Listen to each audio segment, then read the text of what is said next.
Sacred Symbols, a PlayStation podcast, is brought to you by, well, you. If you want to learn how to support our show, go to colinslaststand.com.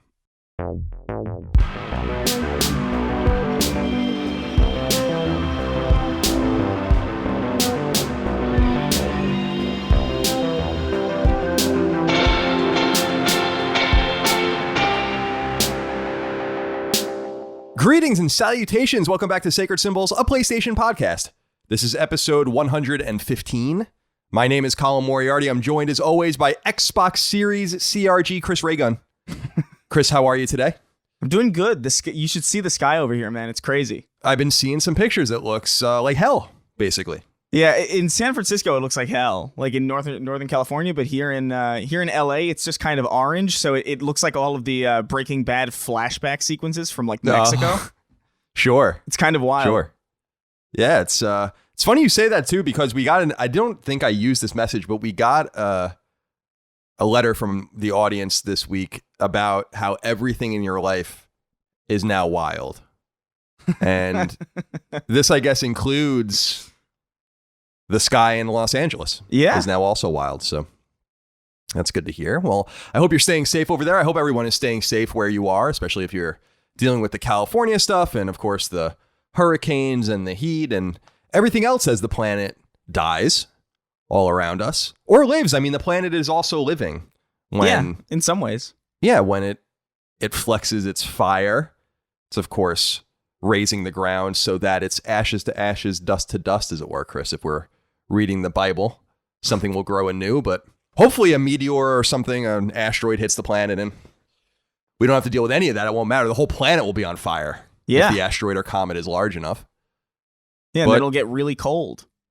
It will, and then we'll have an impact winter, as they like to call it in science, and we'll all die. So, welcome to Sacred Symbols. Welcome to Sacred Symbols, a PlayStation podcast. The summer months are waning, of course. We're moving into the fall, and there's much to discuss today, especially about PlayStation's primary competitor, Microsoft, since they now have talked about both of their Xboxes coming out, when it's coming out, when they're coming out, the prices and all of that. We'll get to that. We're going to get to that right at the top. But before we do, I just want to, again, welcome everyone. Thank you all for joining us on our weekly PlayStation podcast. Remember, you can support us on Patreon at patreon.com/colinslaststand, where nearly 10,000 of you do.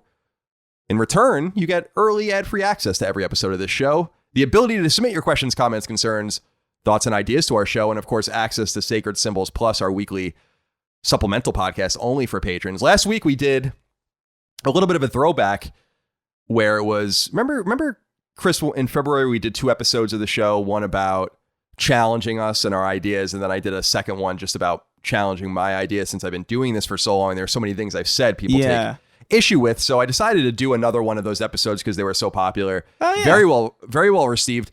I'm wondering, Chris, because I know you're traveling soon and all of this, would you like to go next? Would you like me to solicit some things for you to go through, and you can do a solo episode to complement mine? How do you feel about that? Yeah, that sounds fun. Okay, cool. So that'll be the next episode of Sacred Symbols Plus then. Thank you to the thousands of you that listen to that every week. We really do appreciate it. We know you have a lot of podcasts, a lot of competition out there. We do think ours is the best. And I don't mean just the best PlayStation podcast. I mean, I think it's the best podcast of any podcast. Yeah, just in that general. are out there right now. Yeah. So thank you so much for your kindness, generosity, and support of that. And remember, of course, we announced last week that Twin Breaker, a Sacred Symbols adventure, which was on or is already on PS4 and Vita as of March earlier this year, is coming to Switch, Xbox One, and PC on September 23rd via our friends at East Asia Soft. So keep an eye out for that. That is only 2 weeks away or so. Not even, right? No, is that? Yeah, that's right. 2 weeks away or so.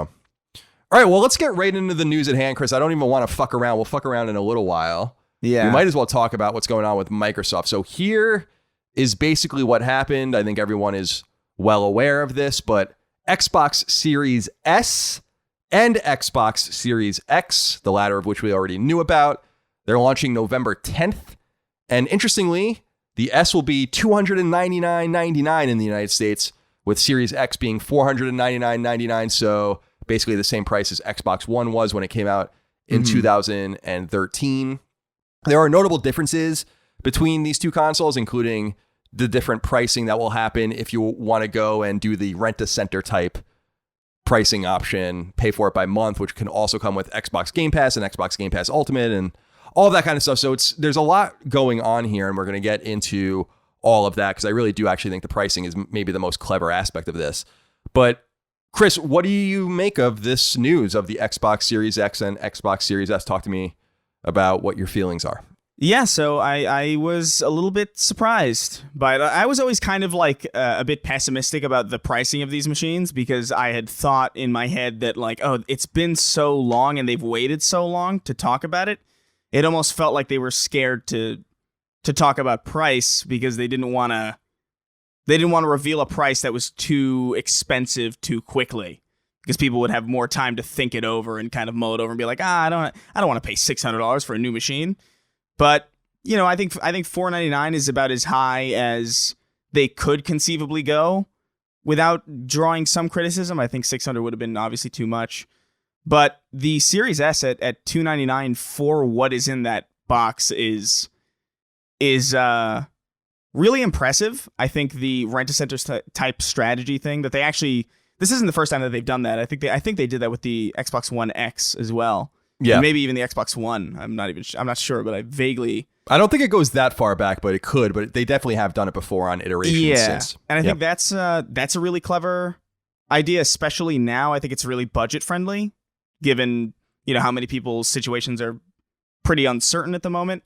The thought of just being able to kind of pay a really cheap price per month to have really most of the bells and whistles of the next gen system with like an SSD and 1440p resolution, higher frame rates for a very low price, and with Game Pass kind of bundled in, giving you like this instant library.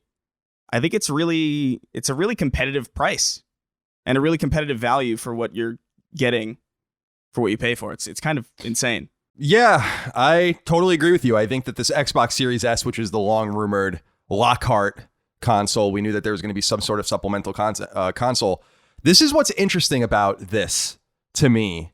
Not only the pricing, which again I want to get into, and of course some of the other stuff. They're even doing some promotions with Electronic Arts and others to kind of push this console. The date I think is interesting, and I think we'll see PlayStation 5 on the same date or the next week. I don't think it can be any other time but those 2 weeks, the 10th or the 17th. And we've been long saying that. But what I like about, or what I think is interesting, I don't know if I like it. I don't want to say that. Let me back up. What I think is interesting about this is that Xbox Series S is a different console. We're getting two different PlayStation 5s, but they're the same thing. It's just that one doesn't have a disk drive. Yeah. It goes way further with this because the Xbox Series S is so cheap and affordable at $299.99 US dollars. I feel like Ron Popeil saying it like that. That it's not just the diskless part of it, but it's that, as you said, it's not going to be able to play games at 4K.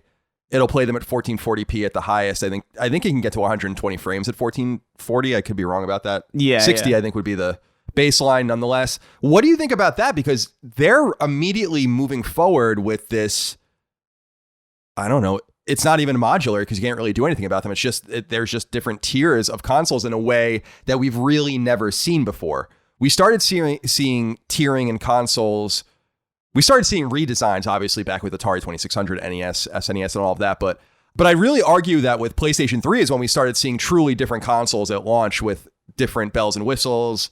Remember the PS3, you could have gotten it with like an SD reader and bigger hard drive. So that was when we really started seeing things moved differently. So we're not seeing a modular console that you can mess with. We're seeing two different consoles at launch that can play ostensibly the same games. And this allows them to broaden their market, but it means that they continue to have to aim at the lowest common denominator, and they're going to have to do that for a while. And obviously we saw with PlayStation 4 Pro that it's not all bad because you can start reaching for the high end once you know what you're doing, and patching can give different performance modes and all of that. But I would be a little uncomfortable if I was an Xbox fan, just because the existence of Series S means that you're not going to start reaching for the stars quite yet. And I'm a little concerned about that. I wonder if you think that's relevant at all. I actually don't think so. I think that's more of an issue with the promise of like next gen games running on the like architecture like the Xbox One and the Xbox One X. The real next gen feature here really isn't resolution. It's really the SSD, which will like really change the way games are allowed to function and change the way games are designed and really really give you a lot of that. What the next gen is about the SSD. It's not really about like what the resolution is, because the majority of people in the country don't have a 4K TV, and even like a lot of the people who do have 4K TVs don't even have them set up right. So they're not even actually getting 4K, because you need 4K HDMIs to plug into your 4K TV, and you have to make sure that it's the HDMI that runs 4K, because some HDMI ports in 4K TVs don't run 4K. So I actually don't think... I think the focus on 4K in of itself, and I've been saying this for a long time, is really dumb, because I think ray tracing and frame rate are like really the things that are going to make games stand out. And, 1440p is like beyond fine to me. Like that is how I run games on PC. It's like the optimal resolution. It's beyond HD, but it's not like so taxing on your hardware that it becomes a fucking slideshow. So I actually think it's totally clever to have like a budget console that like, hey, it doesn't do true 4K. It does 1440, but it can upscale to 4K kind of if you want it. But, for $299 to hit 1440p at like high frame rates is still pretty insane. I really don't think it's going to hold back the system all that much, because the SSD and the core components are still there. I don't know. I'm mystified by this. I don't know if this is a really shrewd move or if it's not. It seems pretty shrewd, especially because of the pricing. And this is where I think things get interesting. So I'm just looking at Xbox Wire so we get all of the proper information. And they say here, quote, Xbox Series S will be available starting from $24.99 a month for 24 months. And Xbox Series X will be available starting from $34.99 a month for 24 months. So depending on, I guess, the bundle you get and all of this, it seems as if it's a moderately 0% APR look at getting a console, because you're getting Xbox All Access and Xbox Game Pass and all this kind of stuff. They're also baking in with, I guess, Xbox Game Pass Ultimate. You're going to get EA Play in there, which is a nice value as well.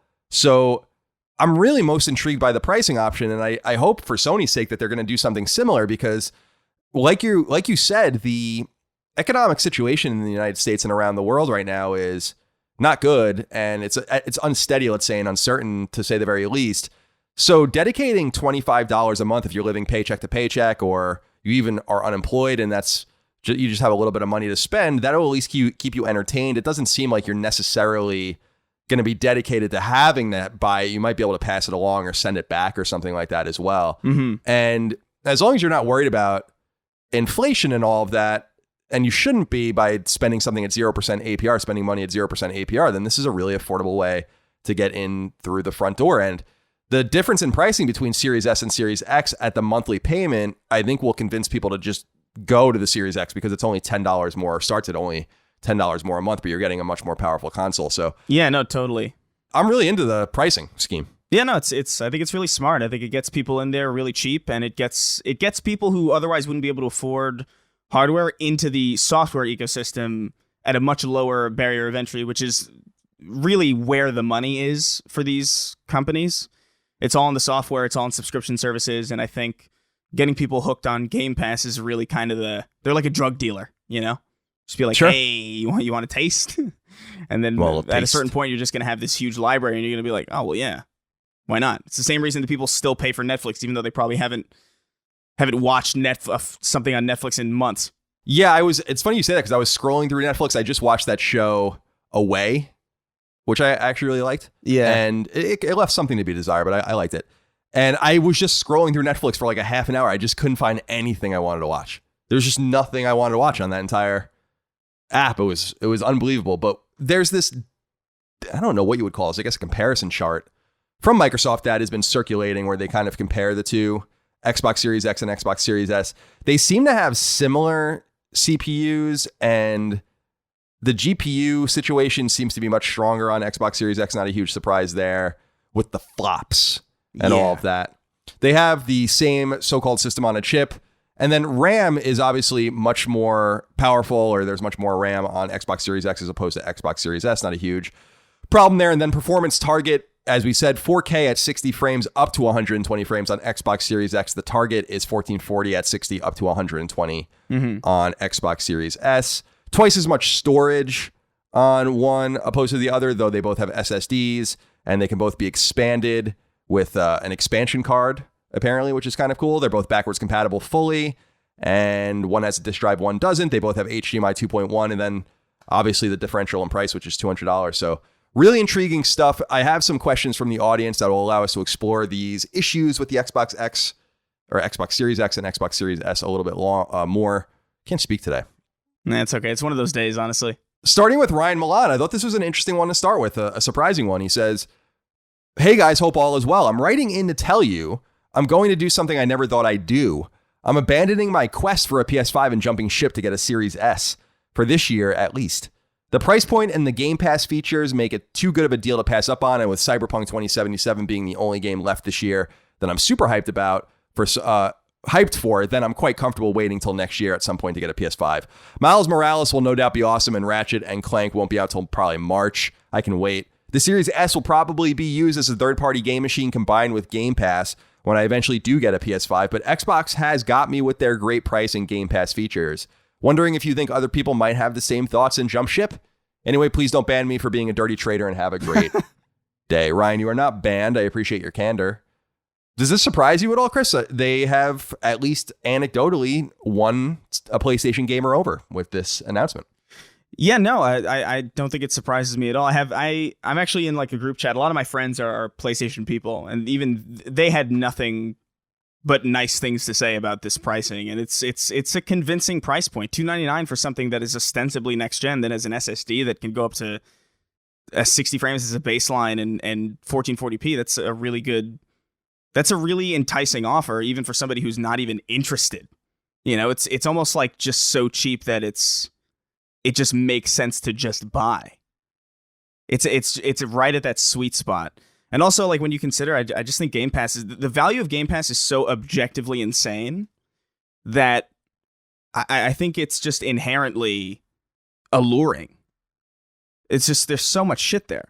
I think so too. I think that the price is not only shocking to the system, but this pushing of Game Pass, this pushing of all access, this pushing of the EA Play special that, you know, you're still gonna have to pay for that, presumably on PlayStation. That's probably a Microsoft deal, and that's not a huge surprise. EA Access was with Microsoft first, so when it migrated over to PlayStation, you had to assume there was another level, and I think we're seeing that to the exclusivity with Microsoft. But I gotta say, I'm not gonna not get a PS5 at launch unless I can't find one, but I think I'm gonna get a Series S as well. I'm probably not even gonna take it out of the box right away. I'll probably just put it away. It's just good to have it around in case I need it, because there's some games that I want to play on there. I have this gaming PC that I can play games on as well, but I would much rather have a console. So yeah, it's exciting. It certainly got my attention. I think they got me to buy one, I think. And the pre-orders begin soon, I believe. Yeah, I think, oh my God, what was the day of it? It was like sometime in the next like week or two, I think is when they start accepting. But I will still say it's insane that it took this long for any of this to come out. And I was kind of hoping that PlayStation would take this opportunity, or considering it was like just their anniversary, that they would like maybe do something. But it looks like they didn't. Still waiting on that.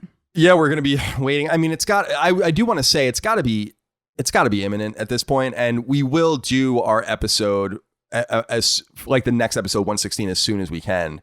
When it's announced, we won't hold off unless we record on Thursday. So if they announce it on like Wednesday, we'll probably just wait. But if they announce it on like Monday, then we'll just immediately do the next episode. So we'll be on that as well. By the way, the pre-orders for Xbox Series S and Xbox Series S start September 22nd, according to Xbox Wire. So that is something to look forward to if you have some money to burn and have some interest in the platform, which I wouldn't blame you if you did.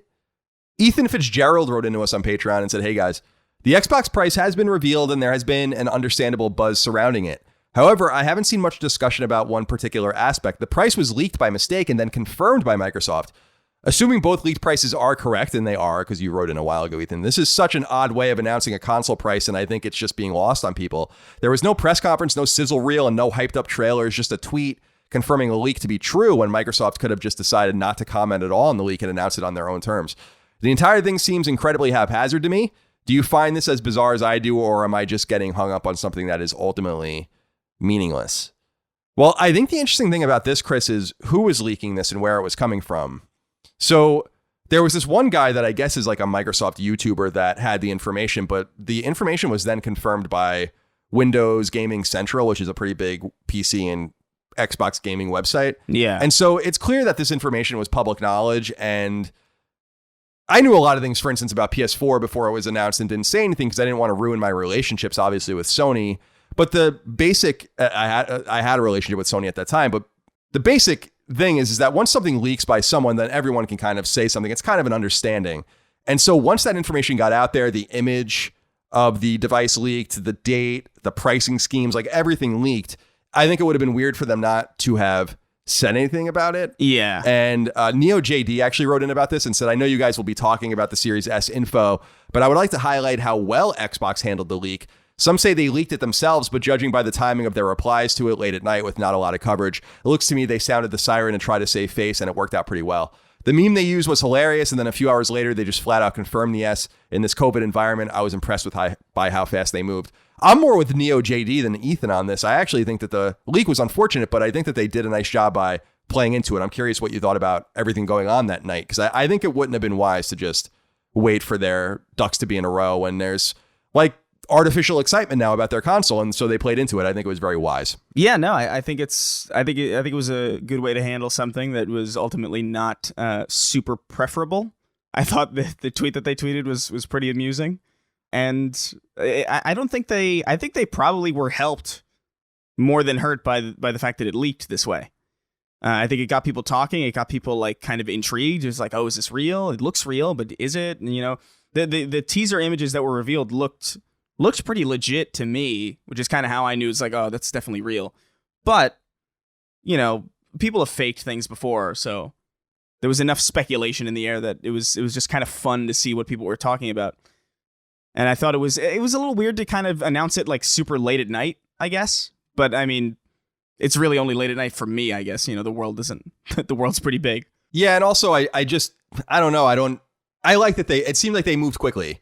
Yeah. They probably also got a heads up behind the scenes from people that were asking for comments. So it's important to note that these journalists are likely professional. They likely have a relationship with Microsoft that they want to keep. And so when you break something, especially like this, like when I broke the PS4, the DualShock 4 story, when I showed it off to everyone for the first time and confirmed that it was real, I didn't just publish it. I went to Sony and said, like, we would love comment. You have until this time to tell me, and then we're publishing and all that. So the wheels got spinning probably a lot quicker at Microsoft, and so they were able to cobble together a plan with a little bit more time than I think people are probably giving them credit for. But nonetheless, I think it's a really well done thing. I agree with you. I think that Microsoft benefits from this sort of leak in a way that Sony wouldn't benefit.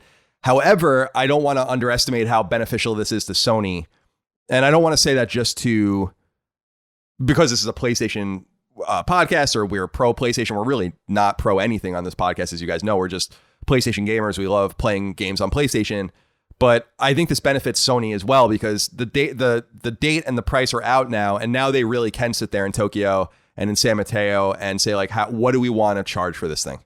We have all of the information that we possibly need. So now we can really lock it in. We know when it's coming out. I think they should release it the same day if they can. I think that would be very wise and very smart, especially because a lot of games are now moving to hit that release date, including Assassin's Creed, which we're going to talk about. So have your console out that day. I think it's safe to assume it'll be November 10th when the PS5 comes out, although we'll find out. There was a week difference between the two consoles back in 2013. So I do think that that's an advantage. And then if they were going to be flexible on the console's price, then I think now is the time for them to do that. And remember, the old Bloomberg reporting said that it was costing them about $450 per console to manufacture. That's not to bring it to market. So I think a $499.99 PS5 with a disk drive is pretty much guaranteed at this point. Yeah. I'd be surprised if it was any other price. I would be shocked if it was more expensive than that. And I would be surprised if it was even any cheaper. I think them meeting Xbox on price is all they need to do. I don't think they need to make it any cheaper. And then this diskless PS5, we see what happens. I think they can get away with charging $399 or $349, which is more than the Xbox Series S. But I think their argument is going to be like, this is a PS5. Xbox Series S is not an Xbox Series X. But this is a PS5. It just doesn't have a disk drive. So now they have to figure out how to market this thing. And so they get a little, get a little more time, a few more days to figure it out. I think by the time we're recording this on Thursday, the 10th, I think by this time next week, we'll know everything about PS5. Yeah. I do wonder, though. I don't know if it's going to come out the same day. And it's definitely not going to come out before. In my view, I don't think it's going to come out in like early November. I don't think it's going to come out like November 4th or something.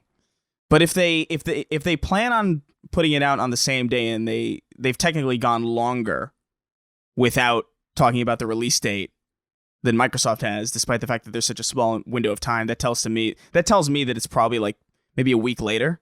Have consoles really ever had a history of going on the same day? I think Xbox and GameCube were the same week, but were separated by days. I think one came out on a Tuesday and one came out on a Friday. But no, typically they don't come out the same day. Yeah, I feel like that overwhelms.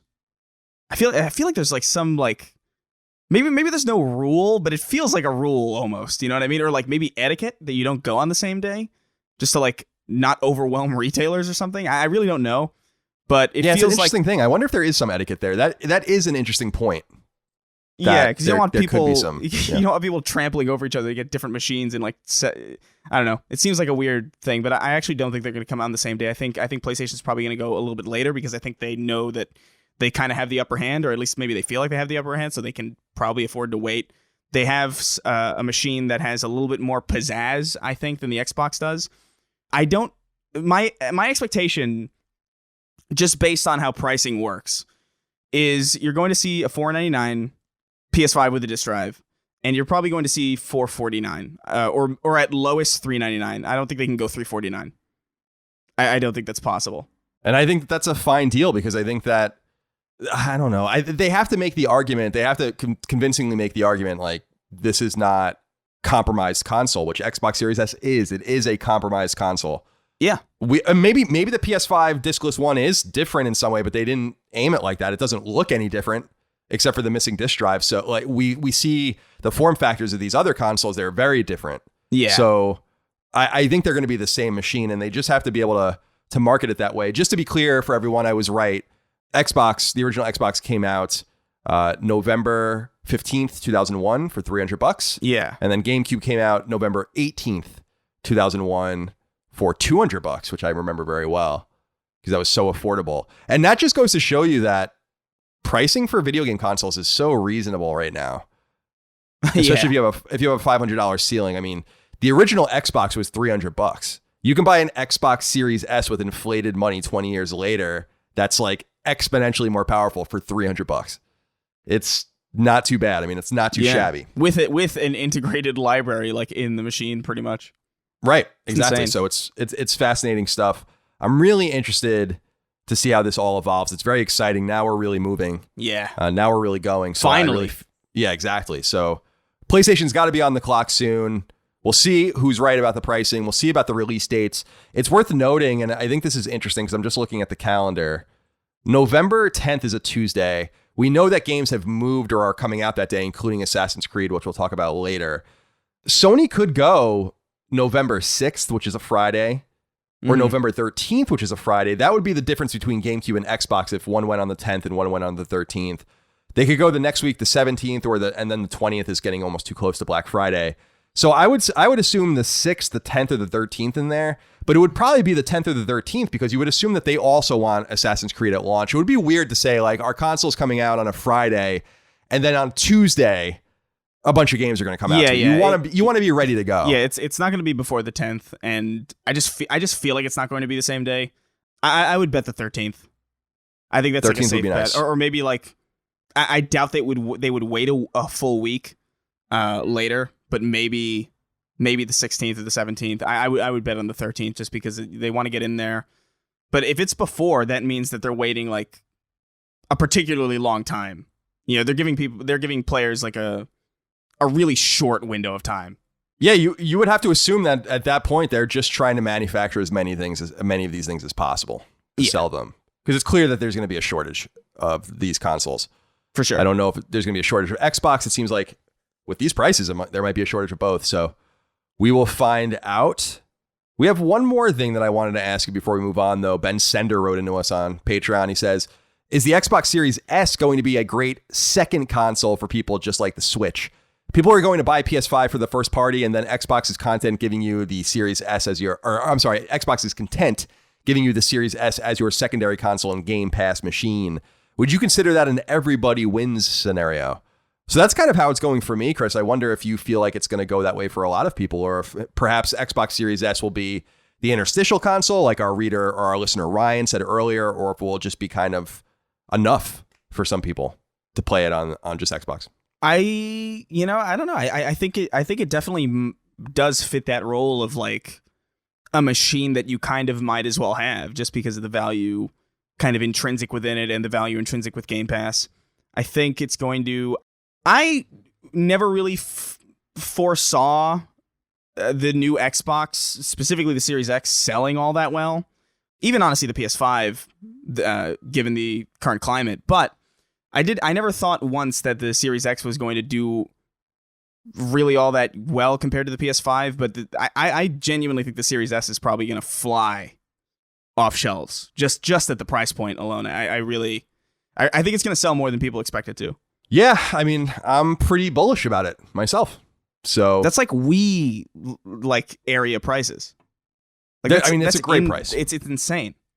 It's a great price. I mean, I totally agree with you. So eager to see how it all plays out. We'll obviously be keeping a close eye on this, both on Sacred Symbols and on Sacred Symbols Plus as the weeks and months move on. But Microsoft has gone. We know everything that's going on with them now. So again, November 10th, Xbox Series S, $300, Xbox Series X, $500. We'll see what PlayStation does in the next week or so, I assume. So we're moving out of summer and into the fall. And for many of you, things are about to become a little more hectic. The kids are going back to school, sports are starting up, and hey, even the days are about to become a little bit shorter. It can all take a toll on your psyche, especially if you typically suffer from bouts of stress and anxiety like I do. But I'm pleased to inform you that there's an effective solution for you that can help bring balance back to an increasingly busy life. Feel CBD.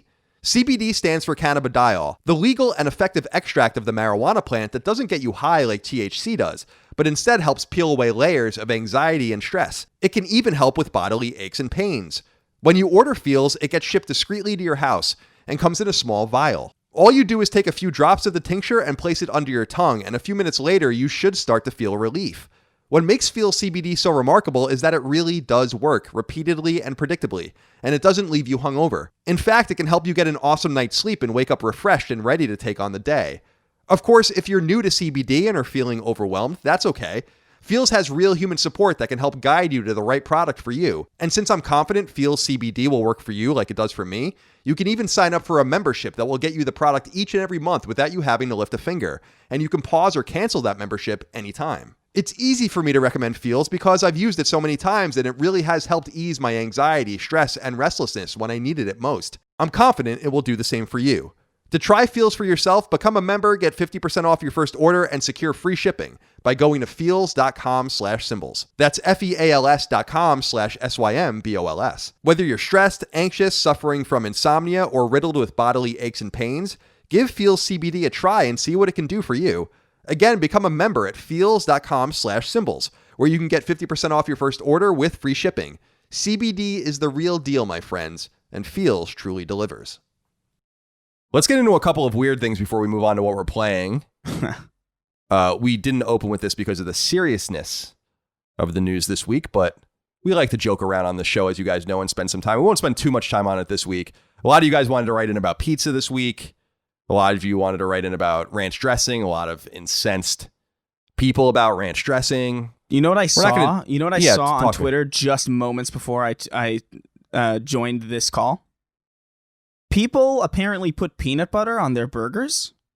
Yeah, I don't know how I like peanut butter, but I don't know that I like that. Okay, good. Because I was immediately like repulsed by it, and everybody responding to me was like, "You just haven't tried it." And then I felt like I felt like a caveman in modern times, where like I was just like, "Where has my world gone?" Right. Where everybody is suddenly on the same page with this affront. Yeah, I'm thinking like peanut butter, it doesn't sound horrible at first when I first hear it, but then I consider, well, beef and peanut butter? That's just that's weird. Yeah. That's a weird combination. It's I don't think that's going to work for me. It's too much for me. Yeah, I don't think that's going to work for me. Daniel Koning wrote into us, though, and said, hey, gentlemen, how many times can you confidently use a towel to dry off before it has to be laundered? It's a good question. Huh. How many times can you confidently use a towel? Now, when I stayed with my mom and stepdad for a few months when I moved to Virginia while I was waiting for my house to be ready, I learned something interesting about my mom, which is because she was doing my laundry, obviously, as moms do. And she uses her towels in the shower once and then washes the towel. And I was like, that's a pretty baller move, Mom. I don't know that you have to have like a freshly laundered towel every time you want to get out, but that's your prerogative, of course. Yeah. You should have the nice things in life. I typically use a towel for like a week before I launder it, probably. I hang it up when it's done so it doesn't smell. Obviously, if your towel smells, you should use another towel. But I think you can easily get 7 showers out of a towel before you have to wash it. What do you think? Yeah, I think that's about right.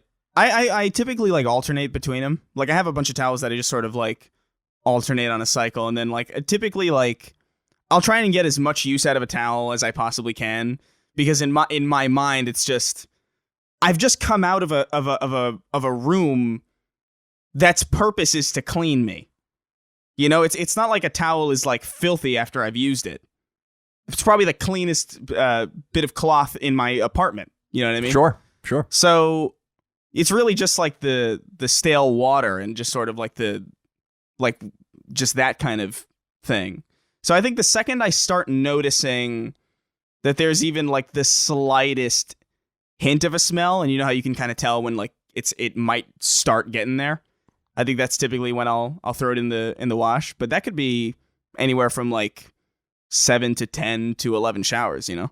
Yeah, sometimes it takes surprisingly long where I'm like, okay, and I'm going to nonetheless get rid of the shower. And now in Santa Monica, I had laundry in my unit, and I obviously have laundry in my house, but in San Francisco, I didn't have laundry, and so you had to go out of the house and go to the laundromat, and that was annoying. So sometimes you try to push it to the absolute limit, but there's nothing grosser than a smelly towel, because then you smell when you use it, and it's gross. And hey, it's like you might as well have not even taken it. It's gross. Like that smell is so distinct. I hate it.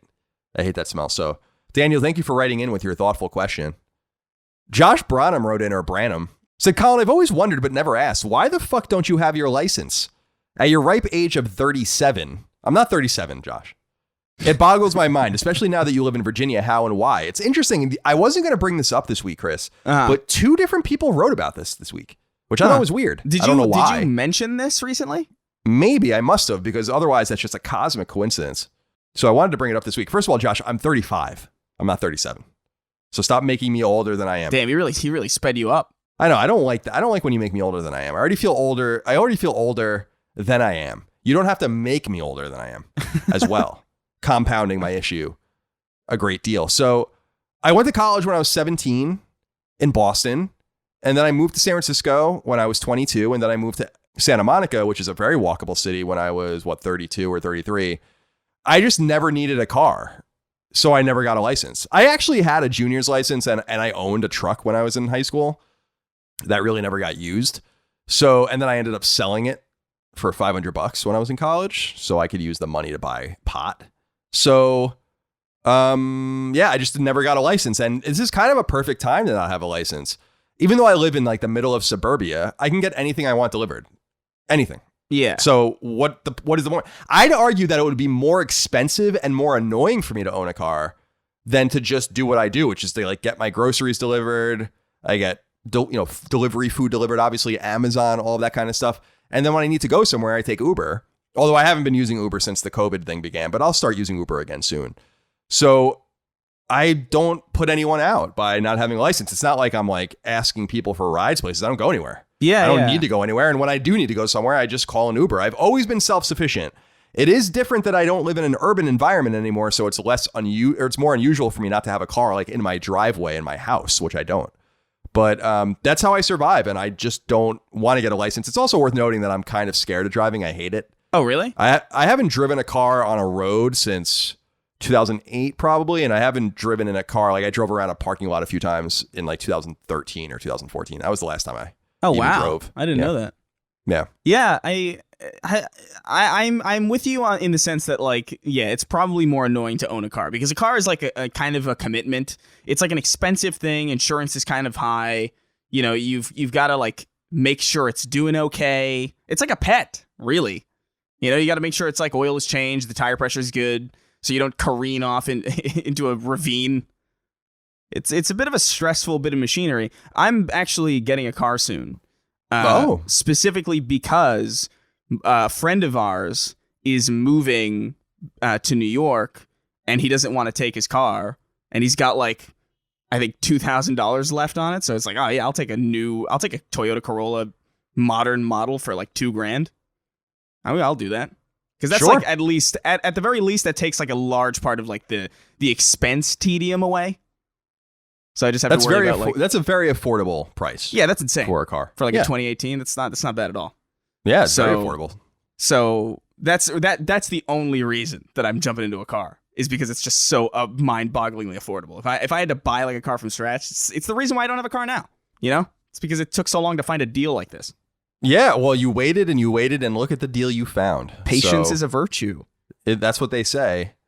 So that's my explanation. I don't know if it satiates you or not. It's not like I live in rural America. If I lived in like the middle of nowhere, I would probably get a car because it would be unreasonable for me to expect that things can get delivered. But I'm surprised that you don't like driving. Driving can be pretty relaxing. You just blast 311 while you're really loud. You making fun of me a little bit? No. I'm saying like, blasting music in a car is honestly like when you're by yourself in your car and you could blast music as loud as you could conceivably want it without anybody telling you to like turn it down. It's a great freeing feeling that you can't even really have in a house or an apartment because you inevitably have some neighbor, you know, who's like, could you shut that thing off? I know. I'm sick of neighbors. Yeah. Shut up. Sick of hearing your goddamn mouths. Actually, my neighbors are really nice. I don't hear from them at all. But when I lived in apartments, it was obviously a different story at times. So, yeah, no, I've heard this many times. I'm not opposed to ever learning how to drive and really learning how to drive again and get a car. But I don't know. I'm an overthinker. The ironic thing about it, of course, though, is that there was a time for like from 2008 to 2011 or so when I had a scooter, like a 250cc Yamaha Vino scooter. And I just rode that bitch around San Francisco all day. And I would have died 5 ways from Sunday if I got hit by a car.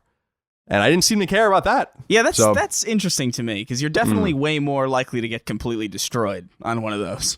I will tell you that I never even dropped that scooter. That scooter was in pristine shape when I sold it. Never dropped it, never had any issues with it. I believe you, but you understand that that's hard to believe. Yes, I do. I totally understand it.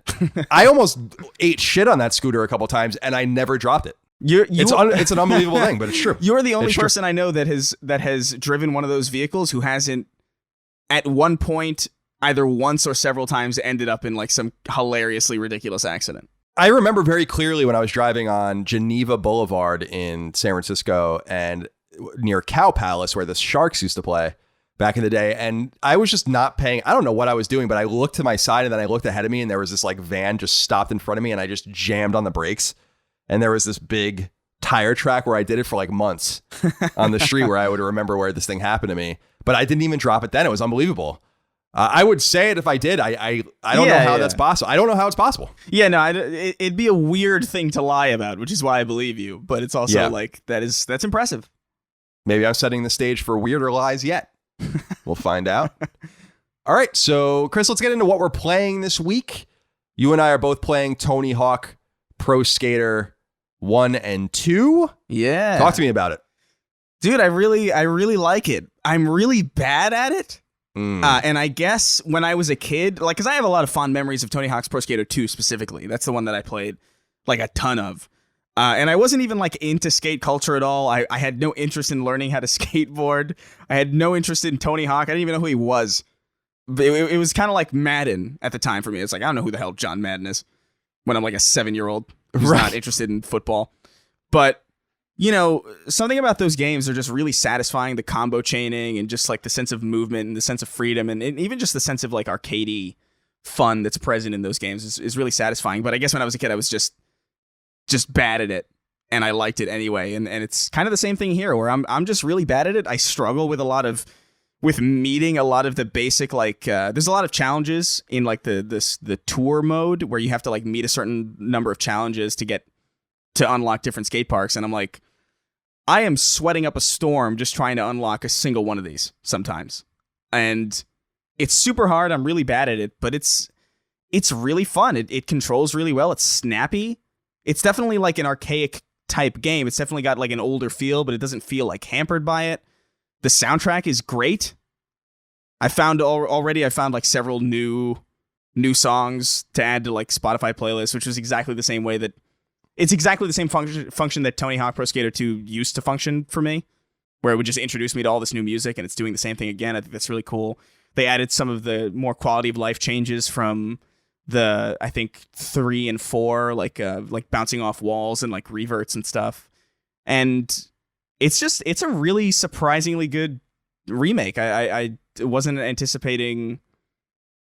I didn't anticipate liking it as much as I am. I'm having a blast with it too, and I'll mimic what you're saying. I'm horrible at it. I think I've always been bad at Tony Hawk. Yeah, it's been a long time since I played it. I have really fond memories of playing the first one. I remember so clearly getting it and playing it, and I just remember that period. It was 1999, the fall and winter of 1999, into that Christmas season, and even the Rage Against the Machine song that plays in the beginning, which I think is Guerrilla Radio in the collection. Yeah, that I got that album, Battle of Los Angeles, that same Christmas. So there's a lot of nostalgia, like 10th grade nostalgia, tied up into this game for me. And my brother Dagan, as I think a lot of the audience that listens to Knockback knows, is a huge skater his whole life. Basically, he's just a huge fan of the culture and still skates in his mid 40s and all of this. And so we have a lot of connections there as well. I'm really OCD when I play games like this. So I've only played in the warehouse so far, even though I've unlocked the school, because I want to unlock, or I want to like get all of the skill points or whatever from that map before I move on. That's just how I play games. But it's hard. It's probably not a reasonable way for me to play. But when I was looking at the trophies, there are trophies to get like, millions of points and all of this. And I'm like, I can't stitch together fucking 2 moves in this game. And what's funny about it is I know how to play. Right? Like you inherently know how to play the game and how to kickflip and do all the different board tricks. But again, the game is all about stitching these things together. It's a very interesting, almost rhythm game. Yeah. I don't want to say before there were rhythm games because DDR and all that stuff existed at this time. But Activision, as publisher of this, was also the publisher later on of Guitar Hero. And you can kind of see maybe some of the genesis of where those ideas came from, because it is a very rhythmic game. It requires a lot of precise fighting game like button presses and all of that. And just seeing the trophies and the challenges, I'm like, people must be playing this at such an elite level, when I got to be honest with you, even though I understand that this button does this and this button does that, I'm still kind of just mashing buttons sometimes. And so I'm not really playing it with the greatest amount of care, but I was very happy to buy it and spend money on it and let them know that we want more of this kind of stuff. And I saw an article on Push Square, which is a website that I really like, that we cite a lot on this podcast. And I think the title of it was something like, shouldn't we give some credit to Activision? And not only about this, but about other things. Like Activision's doing a pretty nice job lately. Apart from the dealings with Blizzard and the communists, it seems like Activision is doing nice work in both getting some of its greater studios involved in different kinds of stuff, as we see with Raven, with Black Ops Cold War, and Beanox and Vicarious Visions with this game, but also what they did with Toys for Bob, with Crash Bandicoot and Spyro, and what I think Toys for Bob's making Crash 4, right? I believe so, yeah. So they're in kind of their own little renaissance period, which is funny because they don't really churn games, with the exception of Call of Duty and some of these other titles. Do you agree that Activision deserves a little bit of credit for what's going on lately with their titles? Yeah, no, I think so. I think they're making a lot of smart moves. I think it's so funny that this really kind of all started with Crash Bandicoot when they announced the Insane Trilogy. I feel like that was like the first time in a while that I'd been excited for an Activision title, and then that spiraled into like the Spyro Collection and Crash Team Racing, which was great. Even though they did pull a little bit of a sneaky microtransactions thing with that I'm still not the biggest fan of. I think they've been putting out quality stuff, even if it's marred a little bit by some of that, some of those scummier aspects. They're all like really good games still. I don't think they've put out a bad game probably since the Insane Trilogy came out. They've been on a bit of a hot streak. Definitely. I think that we give a lot of shit to these publishers. I think a lot of it is deserved, but I think Activision's on the upward arc right now and seems to be understanding what their audiences want. Even with Black Ops, we make fun of that title and we talk about how Black Ops is basically its own sub-brand with Modern Warfare and all of that, and we know that, but they're catering to what people want, clearly identifying the games that should be released, having a staggered and sensible release schedule, and I think they're doing an awesome job. So shout out to them, and shout out, of course, to Tony Hawk Pro Skater 1 and 2. I highly recommend it, especially as Chris was saying, if you grew up in this era and you played these games back in the day, it really does feel so familiar and it is so nostalgic to go back and play them, to hear the music. I totally agree with you as an older man myself now, a seasoned man. Hearing some of the new songs, I don't listen to a lot of new music. I was also turned on to some of the new songs, and the fusion of the new music and the old music, the fusion of the new skaters and the old skaters and stuff. There's a lot to like here. It's a pretty complete package, and it's 2 games. So yeah, and there's a third thing too in the startup as well. I don't know what it is. That's just like free play and like just sort of like non-progression based, like free skate basically. But yeah, no, it's really good. I love a game that you don't have to know how to play to have fun with. You know what I mean? Like, and that's definitely like this game. Like I know how to play it. I'm not good at it. I don't really try to be that good at it, but it's still like just such a blast. I will say it's a bit of a bummer that there's no blood in it anymore. I thought that was kind of like a little bit more of a fun kind of edgy thing about the original, is like whenever Tony Hawk would like fall, like a gallon of blood would fall out of his head, just sort of dissipate into the air. But you know, aside from that that really is just like a minor gripe. Sure. I guess maybe it didn't scale well with the more realistic nature of the game now. Yeah, Tony Hawk's face is just like on the pavement, like it's a live leak video. Yeah, exactly. It's totally disgusting. So yeah, check it out if you guys want it. I think it came out at the perfect time too. We're kind of in a lull right now. So yeah, Tony Hawk Pro Skater 1 and 2, I think it's $50. I think it's $50 well spent, but you can be the judge of that. I'm also playing, and we talked about these last week, but I'm still working my way through Antiquia Lost, which is a Kemco role-playing game on Vita.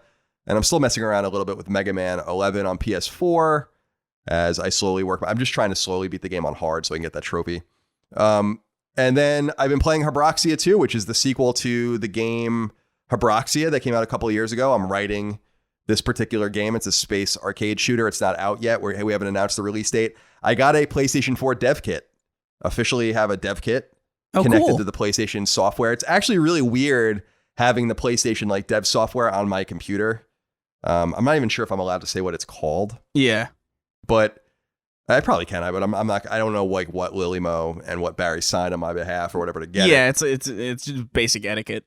Yeah, I'm not gonna. But it's really wild. Like I work with this stuff on my computer, and my dev kit is connected to the same network, and I just like drag things like package files and things we're working on into this server, like this program, and then it just appears on my PS4 and stuff. It's pretty wild. I've never had I've had test kits before where you can like play games, but you can't really do anything else with them. This has like all of these debug settings in it and stuff. It's really pretty interesting. It's pretty exciting on my nascent dev journey to get that. So I've been messing around with the game a lot, playing it through. We're trying to balance it. It's really hard, which I think is great. So really excited about it. I'm also not very good at video games anymore, as we've been talking about for the last 2 years. So that might have something to do with it as well. But yeah, Habroxia 2 will come out soon. So I'm just playing through that as well, spending some time with that. Chris, let's get into the news. We already talked about the big piece of news, which was the Xbox stuff. But there was a Ubisoft event, a second Ubisoft Forward event that actually happened just a few hours ago from when we're recording this. So there are some new games to announce. Otherwise, there would be almost nothing to talk about this week of any consequence. So let's get through this and we'll get your take on these games and we'll get the takes from the audience as well. Number one, perhaps the biggest reveal at Ubisoft's event today was Riders Republic, a multiplayer-centric extreme sports game that supports such sports as snowboarding, skiing, mountain biking, and more. The sandbox game seems to want to take advantage of the battle royale trend raging through the industry these last couple of years, but with its own X games-like spin. The game will support more than 50 players per open world or event, running at a smooth 60 frames on PlayStation 5, though the game will also be available on PlayStation 4, and it's being made at Ubisoft's Annecy studio, which is one of its oldest teams. and which was the studio responsible for the seldom discussed extreme sports game Steep, which came to PS4 via Ubisoft in 2016, a game from which Riders Republic obviously takes a ton of inspiration. Riders Republic will come to both PS4 and PS5 on February 25th, early next year, and if you buy it on PS4, you'll be able to upgrade to the PS5 version later on completely for free. Do you remember the game Steep? Yeah. Yeah. I don't feel like anyone played it. I didn't know anyone that talked about that game. Yeah, well, maybe they were just so busy playing it. That's just a really good point. Thank you for that. But these guys are making what seems like a spiritual successor to it in Riders Republic. Does this look interesting to you? Not personally. I'm not really all that into sports games or even sports in general. So this especially like X Games stuff, like biking and like I don't know, like I've ridden a bike. Come on, but yeah, I think it's cool. I think I appreciate Ubisoft's putting this message kind of at the forefront of everything that they said today, which was just basically like, hey, there's a free upgrade to the next gen version, no confusion, just completely get it out of the way so nobody's asking about it. I think that's like a nice thing. I know that they're probably the only publisher, as far as I know, to really have a broad stance on this, and that's just nice to see. So I appreciate that, but this is definitely one of those things where it's like, Battle Royale is already something that I'm not interested in. Multiplayer sports games aren't really my thing, but it looks like a quality title. Yeah, I'm not going to play it. I'm not interested in that extreme sports stuff either, but it just seems like such an interesting take on these ubiquitous multiplayer games. There's nothing like this. Yeah. And this is exactly what I think needs to happen. I think this is a really nice move by Ubisoft. I don't know if it's going to succeed or not, but we have all of these battle royale type games or persistent multiplayer games and competitive games that are just shooters and similar things. There are other games, obviously, like Rocket League and all of that as well. I was going to say Rocket League, but we know that didn't seem to have panned out very well. Oh, Rocket Arena? Oh, Rocket Arena, rather. Yeah, I'm sorry. I'm getting all confused. But this seems like something unique and genuinely different from a big publisher in a very crowded industry. And it drew my eye. I was like, well, that's a nice idea. I don't know if it's going to work. It didn't seem like Steep did anything great or lit the world on fire, but this might be big. I don't know. I don't know if it's going to be big or not, but it just seems like really appealing to people that want to play in persistent worlds, as opposed to by themselves. I think they might be onto something with this game. Yeah, no, I think it's got potential, and it's nice that it's a unique open world kind of like persistent multiplayer thing. So that's Riders Republic, February 25th, PS4 and PS5. The second thing that I wanted to talk about, number 2, is really exciting to me because I really liked this game. The second biggest reveal at today's Ubisoft event was no doubt the re-release of the beloved brawler Scott Pilgrim vs. the World, the Game Complete Edition, which first came to PlayStation 3 via Ubisoft way back in 2010, and which was taken off of PSN along with other digital marketplaces at the end of 2014 due to expiring licenses, which were never renewed. The brawler, developed by Ubisoft Montreal, was thought to be gone forever until around its 10th anniversary in August. People started to stir that it may be coming back. Lo and behold, it is. It's slated for launch on PS4 by the end of the year and will include all add-on packs and characters from the original. As the name suggests, the Scott Pilgrim game is based upon the Scott Pilgrim graphic novels, which ran from 2004 through 2010, and which spawned the popular film Scott Pilgrim vs. the World, which launched in 2010 around the same time the game did. I was a big fan of this game, even though I've never even seen the movie. I didn't read the graphic novels. Mm-hmm. I just like brawlers a lot. What I remember about this game, and I think we discussed this, and I think this is right, is that this game was local only on PS3, I believe, and Xbox 360. I could be wrong about that. No, yeah, you're right. You're right. Did they clarify whether this is going to have online multiplayer? I didn't see anything about it, but if I were to assume, I think it's probably still going to be local, because I think that's kind of the point, is that it's supposed to be like this kind of like old retro thing that you have to be at your friend's place to play. I think that was kind of the vision with the original also. I don't think that was like necessarily some oversight. I could be wrong, but it struck me as something that was more intentional than just sort of not thought of. Yeah, by that point in the industry, we were getting multiplayer servers for lots of games, so it could have been a cut corner, but unlikely that it wasn't, to your point. I still think it would be nice for them to add it in, but this seems like such a low effort thing, considering when this was being buzzed around, and then they have this announcement ready to go. It seems like they're just ready to port this and get it out. And I'm excited. I'll pick it up. I hope it has a platinum trophy this time around. I don't know that it will, but this is a really great game for people that like brawlers. If you enjoy Streets of Rage and Double Dragon and River City Girls and all of that, you probably like this game if you haven't heard of it. So yeah, check it out. Are you a fan of this IP, Scott Pilgrim? Yeah, no, I mean, I read a couple of the graphic novels, and I love the movie, the Edgar Wright film. It's really, really good. There's a moment in it that I think you would love in particular. But yeah, I like the series. I didn't really get that into the game. I think at the time, I was just kind of looking for more edgy things, like more epic 3D kind of things. I don't know, like it felt a bit. I wasn't really all that into like retro stuff at the time, so it didn't really. And I also hadn't really played many brawlers up until that point. I played like a little bit of Streets of Rage at like a friend's house on a Genesis. We all deserve some rest and relaxation, but sometimes it can be hard to attain. I own 2 businesses and I'm stressed all the time. Plus, I'm just a naturally anxious person. It's not always the greatest mixture for me and my health.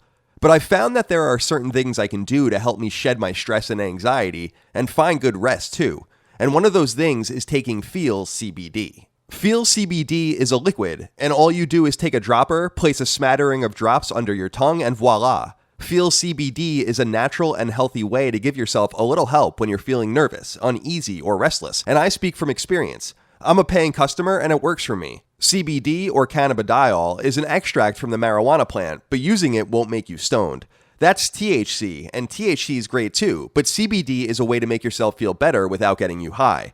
And there's no hangover whatsoever from taking it. It's a truly wonderful tool. If you want to try Feels CBD for yourself, become a member and get 50% off your first order with free shipping at feels.com/symbols. That's feals.com/SYMBOLS. At feels.com, you can even find real human support. So if you have any questions about what the best approach with CBD is for you, you won't be met with annoyance, but rather actual answers. Better yet, a Feels membership means that you'll get CBD oil discreetly shipped to your house each month, so that you can ensure it remains a part of your wellness routine, whether you suffer from anxiety or restlessness, or even physical aches and pains. Again, to become a member and get 50% off your first order with free shipping, head to feals.com/symbols. That's feals.com/symbols.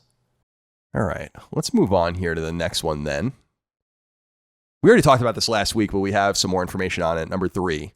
Last week, we learned that Ubisoft's Gods and Monsters was officially renamed to the far more generic Immortals Fenyx Rising.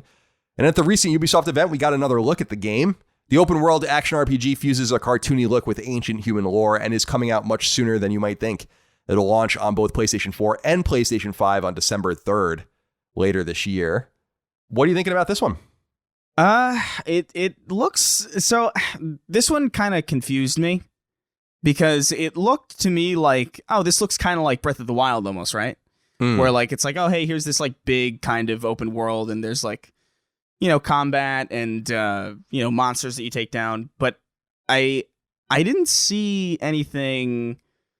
Maybe this is just me, but I didn't see anything that looked particularly indicative of a next-gen title, Yeah, I agree. I think that this is a core PlayStation 4 game that will be ported, or is being ported. I don't think it's made for just that console. Yeah. Clearly it isn't. I fucking hate the name. I just hate the name. It's really not good. I just can't stand the name. I don't understand what they were thinking with that name change. There's got to be some sort of IP problem, I would imagine. Gods and Monsters isn't great either, but it's certainly a lot better than this really generic name, Immortals Fenyx Rising. But it looks fine. I don't know that I'll play it, but we'll find out more. It seems like they're kind of pooping some of these games out. It's hard to know if there's just no hype for some of these games or if we're just not in the proper hype cycle because we didn't get E3 this year and we didn't get like proper Gamescom and TGS stuff. So we don't have that inherent hype machine going, even though I don't like it. It just feels a little different. I don't feel like anyone cares about this game. I don't know. I could be wrong about that. Yeah, I don't feel much about it. I'm sure it'll be fine, but it's I don't know. It didn't do anything for me personally. Yeah, Ubisoft doesn't really make bad games. It's worth noting, but it's whether or not you can tolerate what they're doing and whether or not it's any more than acceptable. Yeah, as well. This one I thought was interesting. This has been bumping around for a while, but I don't think it was what I expected. Number 4, the leaks were true. Ubisoft has officially revealed the Prince of Persia Sands of Time remake, and it's right around the corner from releasing too. It comes to PlayStation 4 on January 21st, no PS5. It will not be a native PlayStation 5 game, but like with all other PS4 games, it will be backwards compatible on the system. Prince of Persia: The Sands of Time first launched back in 2003 on PlayStation 2, Xbox, and GameCube, and it was later ported to PlayStation 3 in 2010. This remake seems to be based upon the original, which itself was essentially a revival of the franchise that had largely been dormant, with only sporadic releases since the 90s. People will remember that Prince of Persia started as a PC-centric 2D side-scroller in the late 80s, and we know it now as a 3D game.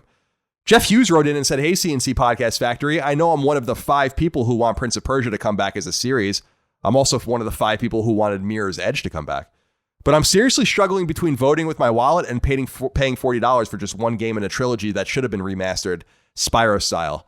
Where do you two draw the line between a remaster and cash grab and letting the publisher know you want something new a la Crash Bandicoot? It's about time.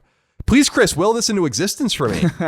Thanks. So this Prince of Persia game doesn't look very good aesthetically. I'm wondering if you think it matters, because it is a remake of a 17-year-old game at this point. But I do understand what Jeff is saying, because we are getting like these fully reimagined Crash and Spyro trilogies, and others are doing it as well, while at the same time, Ubisoft is really just remaking a 10-hour game and not doing it at the highest quality, it seems. Do you have any problem with what they're doing with the Sands of Time? Yeah, so I'm not a huge Prince of Persia fan. I don't have that much of a history with it. I was like only kind of tangentially aware of it as a series. I remember, I think a friend of mine had it, and he showed me like, oh, you can rewind time, and I thought like, oh, that's kind of neat, and then I just didn't really think about it ever again. But this does strike me, especially in an era that is so rife with pretty incredible remakes, I would say. It strikes me as a bit lazier to me. You know, the Insane Trilogy and the Reignited Trilogy and Crash Team Racing and especially now with like Tony Hawk's Pro Skater 1 and 2 and Demon Souls coming out, I assume relatively soon in comparison. I think this just doesn't look ready. It doesn't look up to par. It looks like a 360 game to me. And I don't know how important that is to Prince of Persia fans. Maybe it's not, but this is not like, I guess I didn't understand how high my bar is, how high my bar had gotten for remakes until I saw this. Yeah, I don't mind that it doesn't look great. I don't care about that. I do think to this point, and I didn't really think about it until I was putting the show together today, it does seem like a little bit of a ripoff, because the Sands of Time, Warrior Within, and the Two Thrones came out within 3 years of each other.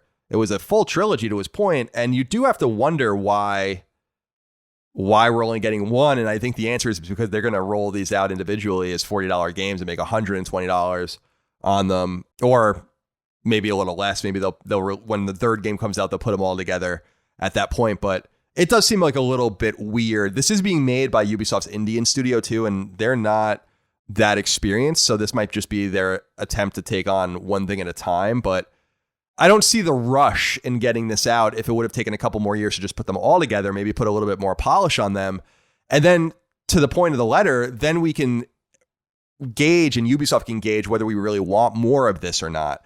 Because I don't know that the sales of this are going to indicate anything to them. I also know that they're not that enthusiastic about Prince of Persia over there at Ubisoft. And the major reason I think for it is because Jordan Menschner, who is the creator of it, I think still has a share of anything they do with it. I don't think Ubisoft outright owns the IP. I think they have the publishing rights to it. So They also have to clue in this other guy who is not one of theirs anymore into what's going on. I mean, he hasn't made a game in a really long time. He was he did work on Sands of Time, but he didn't work on anything after that. And he did a game called Karateka, which I think he actually made before Prince of Persia and then re-released it later on. So he's not really active in this anymore. So with Ubisoft, I'm just saying that in terms of being financially wise, they might not really be that interested in spending that much time and money on Prince of Persia because they have to cut someone else in. And that just might not be that appealing to them. Yeah, I could see that. I do think it's unreasonable to expect like a new Prince of Persia game though without testing the waters with a remake. I mean, if Crash Bandicoot has to prove himself with like an entire trilogy of remade games and a racing game remake, just to get a new proper title, like the Prince of Persia had no chance of not having some remake first. But I do think this is definitely not the best foot forward for this. I agree. And then finally, number 5 is just a little bit of a wrap up, and then we'll let Chris go off. In addition to Ubisoft's bigger announcements, they had some smaller announcements and reveals too. For starters, Watch Dogs Legion, which launches on both PS4 and PS5 later this year, will include the original game's protagonist, Aiden Pierce, as a playable character. Assassin's Creed Valhalla, as we mentioned earlier, has also been pushed up from its release date, something that almost never happens. It will now be an Xbox Series X launch game coming out on November 10th, when it will also be available on PS4. The publisher also revealed that the PlayStation 5 iteration of its ever-popular 2015 squad-based shooter Rainbow Six Siege will support 4K resolution running at 120 frames, with PS4 owners getting to upgrade to the next-gen version completely free of charge, carrying over both player progression and in-game purchases. And finally, alongside the event came a video from company founder and CEO Yves Guillemot, who noted that the company is seriously looking into and dealing with all recent allegations made against it, its many studios, and plenty of its personnel. Some people were a little confused why that statement wasn't attached to the entire show. I understand why it wasn't. It would have been a major distraction. I think that would have been unfair to the majority of people that are just trying to work on games and get their shit out there. So I like that they separated it personally. I think that's wise. Yeah. But Chris, no, Splinter Cell, I was totally wrong about this. Yeah. So I wanted to let you speak. Yeah, no, I mean, I'm pretty in tune with this kind of thing. Like, I just know, I know when I'm not going to get something. And I was sort of sitting here waiting for, like, the Colin was right moment, but, like, it just never happened. And I was like, well. We did see Sam Fisher, though. He became an anime. And that was what we got. And he said a bunch of generic nonsense that really just makes me think that they kind of have contempt for Splinter Cell at this point. Yeah, it really makes you wonder, doesn't it? What they're doing with that. I said IP, it. I told you, know. though. Like, I don't know why they would bother doing all of this teasing if they didn't have something to say, but they'd never have something to say. This is the same thing that's frustrating me with Insomniac and Resistance. It's like, what are you which doing? We talked about last week. Yeah, it's annoying. That's annoying as shit, too. I totally agree with you.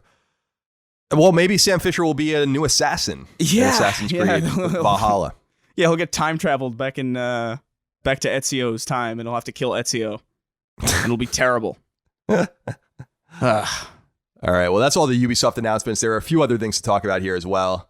Number 6, Activision is talking more about its upcoming Call of Duty game, Black Ops Cold War. For starters, we have details on the game's 2 beta weekends. Beta in quotes. PlayStation 4 players get a special perk. The first beta weekend is only for players on that console. From Thursday, October 8th through Monday, October 12th, all PS4 players can check it out, but the 8th and 9th will be for PS4 owners who also pre-ordered Black Ops Cold War on either PS4 or PS5. The second weekend, which runs from Thursday, October 15th through Monday, October 19th, is open for all PS4 players the entire time period, though there are restrictions on other platforms. In addition, Activision and multiplayer modes developer Treyarch are talking about what maps and modes players can expect in the final product, at least partially. Maps include locations in the North Atlantic, Uzbekistan, Miami, Florida, and even Moscow itself. Modes include 6v6, 12v12, and 10v10v10v10 options, amongst others with more yet revealed, and obviously much more readied for various DLC launches. Call of Duty Black Ops Cold War, being developed simultaneously by both Treyarch and Raven, is set to launch on PS4 and PS5 on November 13th, which might make it another compelling launch game for PS5. Yeah. If they go on that date. So there's that. Beta weekends, Chris. Call of Duty. I know you're excited. Yeah. Really excited. Number 7, the ever-popular, ever-present sandbox game Minecraft is officially getting PlayStation VR support. Better yet, the support will be included with the game completely for free. While not specifically dated as of yet, the PSVR update is slated to go out this month in the coming weeks and is based upon the Minecraft VR technology that has already been launched on other platforms such as Oculus. As Minecraft is a Microsoft-owned IP made by Mojang, a Microsoft-owned studio, it makes sense that such functionality would find its way to PSVR last. But the game is otherwise 100% intact in VR with some UI and control tweaks available. Minecraft VR uses DualShock 4 and not PlayStation Move, mercifully. Minecraft is the best-selling game ever made at more than 200 million units sold and a staggering 125 million active users, which is more users than there are PlayStation 4s. It first launched in 2011 and came to PS3 in 2013 and PS4 and Vita in 2014. Minecraft VR, do you have any interest in that, Chris? Did you ever try Minecraft in VR on your PC? No, I honestly, I wasn't even sure that was even a thing until today. Well, there you go. But I definitely didn't necessarily have that much of a drive to experience Cube World in a in a completely stereoscopic 3D environment. I feel Yeah, like you don't have a hankering for that? I feel like I don't get like motion sickness or like anything like that really. But I suspect that for whatever reason would really fuck with me. I don't know what it is. Only one way to find out. Yeah, I guess so. Number 8. It should come as no surprise that The Witcher 3 Wild Hunt is coming to PlayStation 5, but it is, and developer and publisher CD Projekt Red has made it official. There isn't much said about it other than that the PS5 version, quote, will feature a range of visual and technical improvements, including ray tracing and faster loading times across the base game, both expansions and all extra content, end quote. It will be available as a standalone purchase, but if you already own the game on PlayStation 4, then there's good news. You'll be able to upgrade to the PS5 version free of charge. The Witcher games, based upon the Polish fantasy novels, began with the PC-exclusive 2007 RPG The Witcher. The Witcher 2 Assassins of Kings followed in 2011, this time migrating to console, and the series made its PlayStation debut with The Witcher 3 Wild Hunt, which came to the console in 2015. So we are getting a native PS5 version of The Witcher 3. This gives me a little bit of pause because I was thinking about going back to this game at some point. Maybe I'll just do that on PS5. Yeah. When the time comes. I'd own it on PS4, so I get to upgrade for free. Is this something you're interested in going back to? I know that you like playing this game, just fucking around with it. So. Yeah, I think so. I think ray tracing is going to make a world of difference. It really is like one of the most... I think people who might be layman's as far as like graphical terms and like, PC specs and all this new shit that people might not have heard before. I feel like they're going to be surprised just how drastically ray tracing affects the games that even they've already been playing for years. So I'm definitely curious to jump back into this. I bet it's going to look insane. Number 9. According to website Push Square, a Hong Kong-based distributor of video games published and then unpublished a listing for a so-called Ninja Gaiden Sigma Trilogy, which, if the information on the pulled page is to be believed, is coming to PlayStation 4 in March of 2021. Better yet, if the information is real, we don't have to scratch our heads and wonder which specific games may be included. Ninja Gaiden Sigma, Ninja Gaiden Sigma 2, and Ninja Gaiden Razor Edge are the 3 games purportedly included. While the package is clearly real, it remains to be seen if the release date is or when Koei Tecmo, the publisher, might officially unveil it. Ninja Gaiden Sigma is a fancy name for Ninja Gaiden, but ported.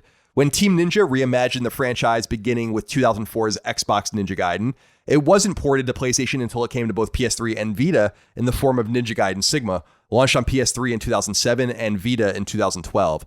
Ninja Gaiden Sigma 2 is therefore a port of the 2008 Xbox 360 game Ninja Gaiden 2. Sigma 2 came to PS3 in 2009 and Vita in 2013. Ninja Gaiden 3 was released as such on both PS3 and Xbox 360 in 2012.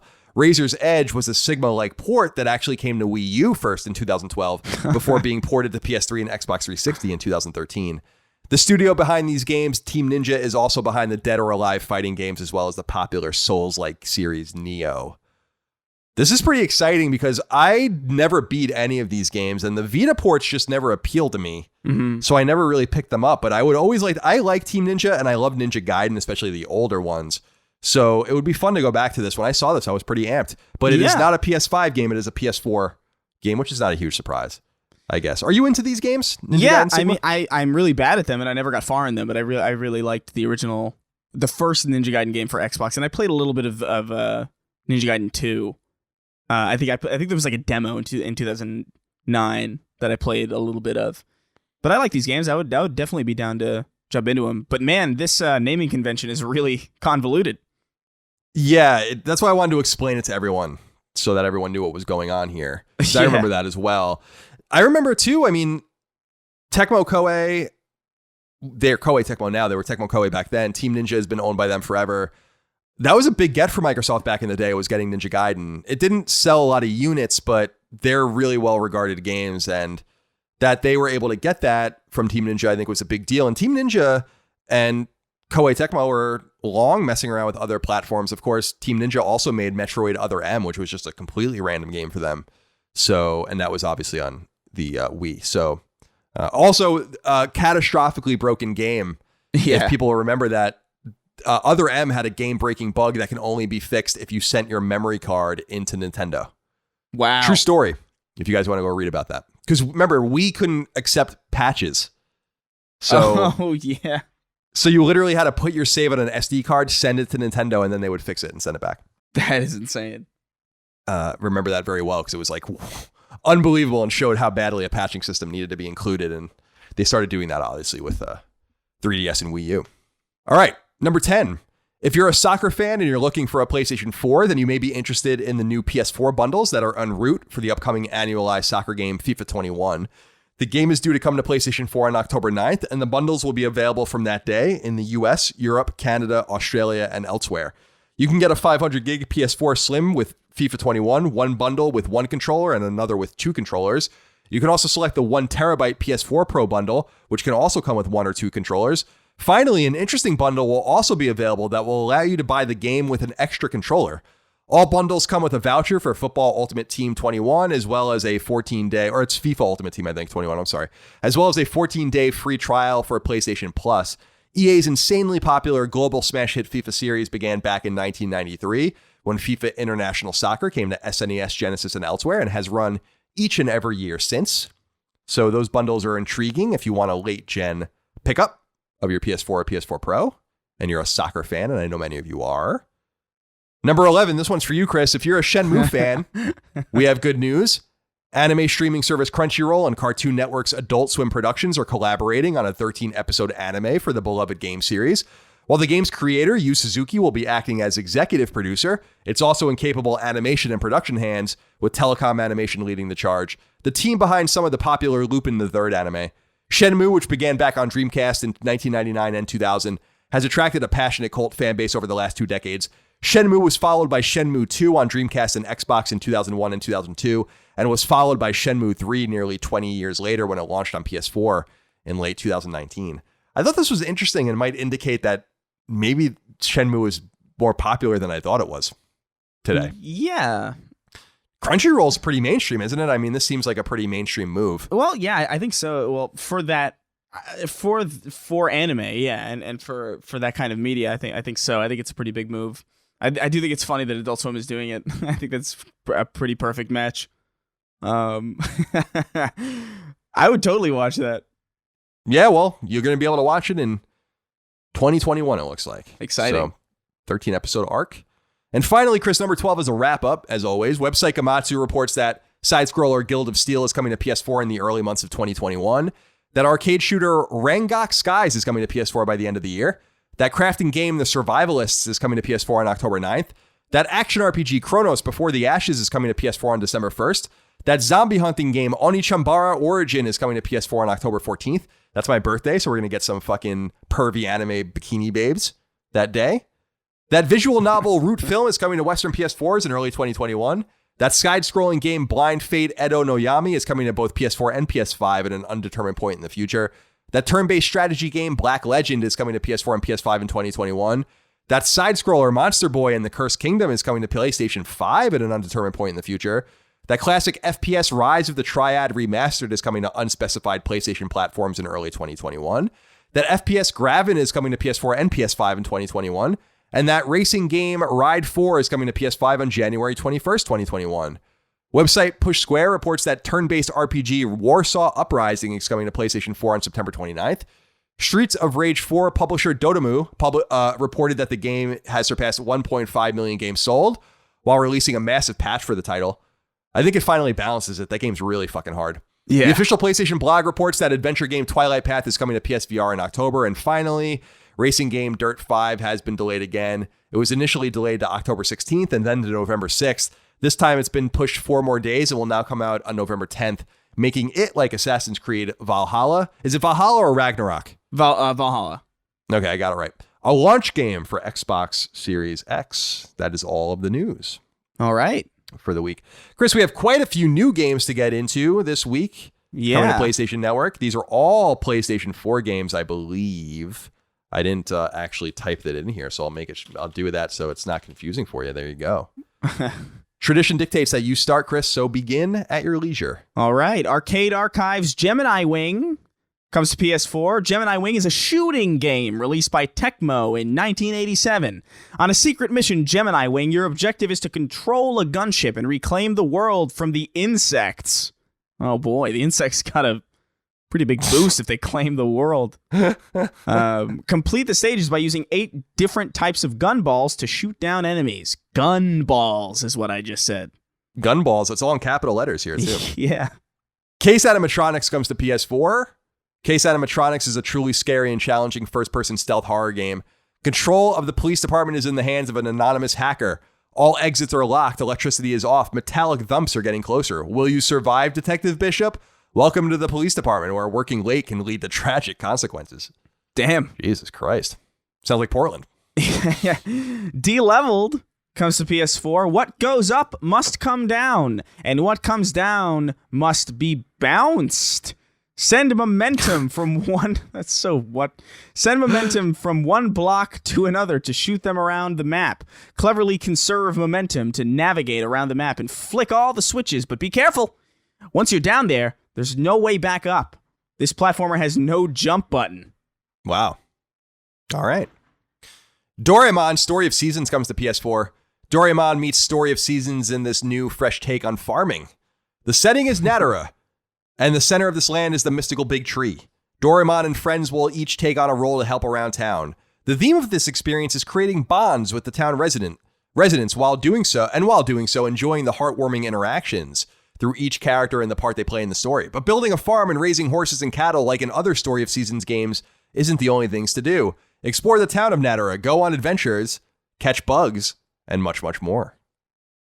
Okay, Golf Zero comes to PS4. Golf Zero is a cute, fun, and original little game with a mix of clever golf platforming gameplay.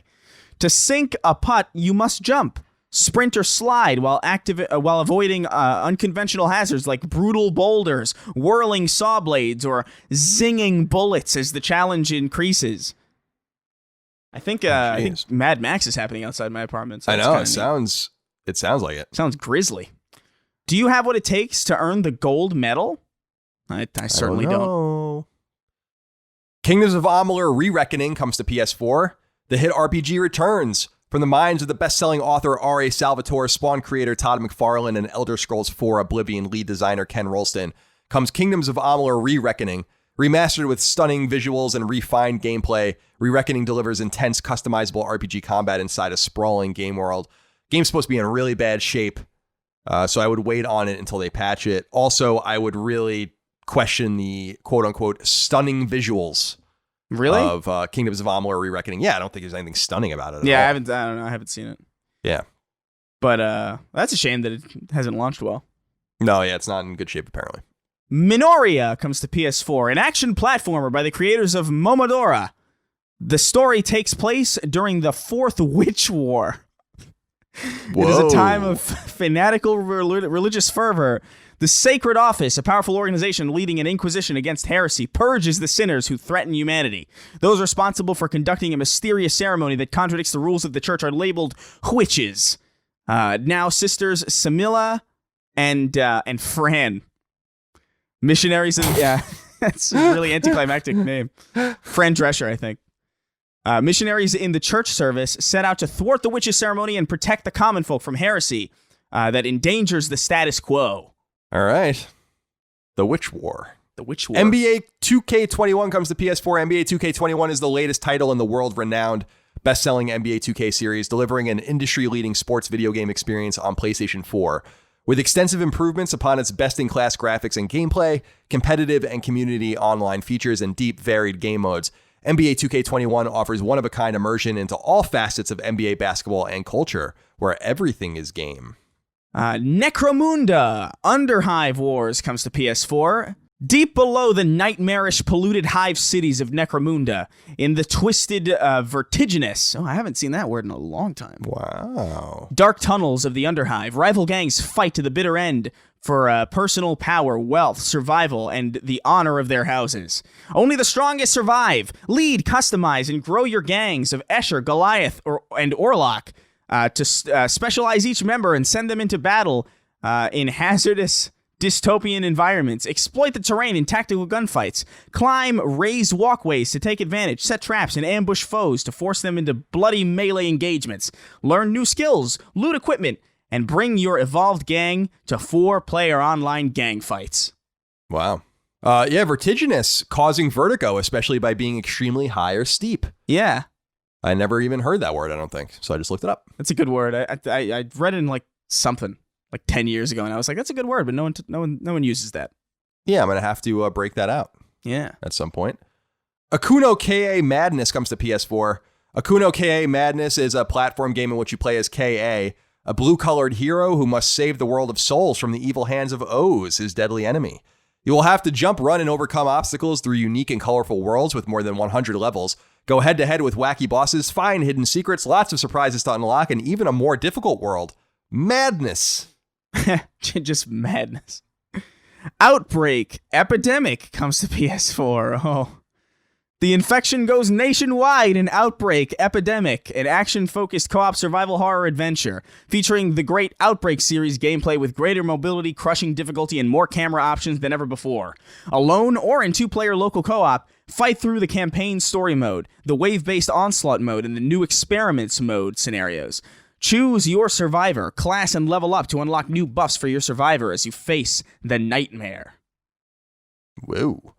Party Hard 2 comes to PS4. I think this sounds great, personally. Welcome back to the extended Party Hard universe.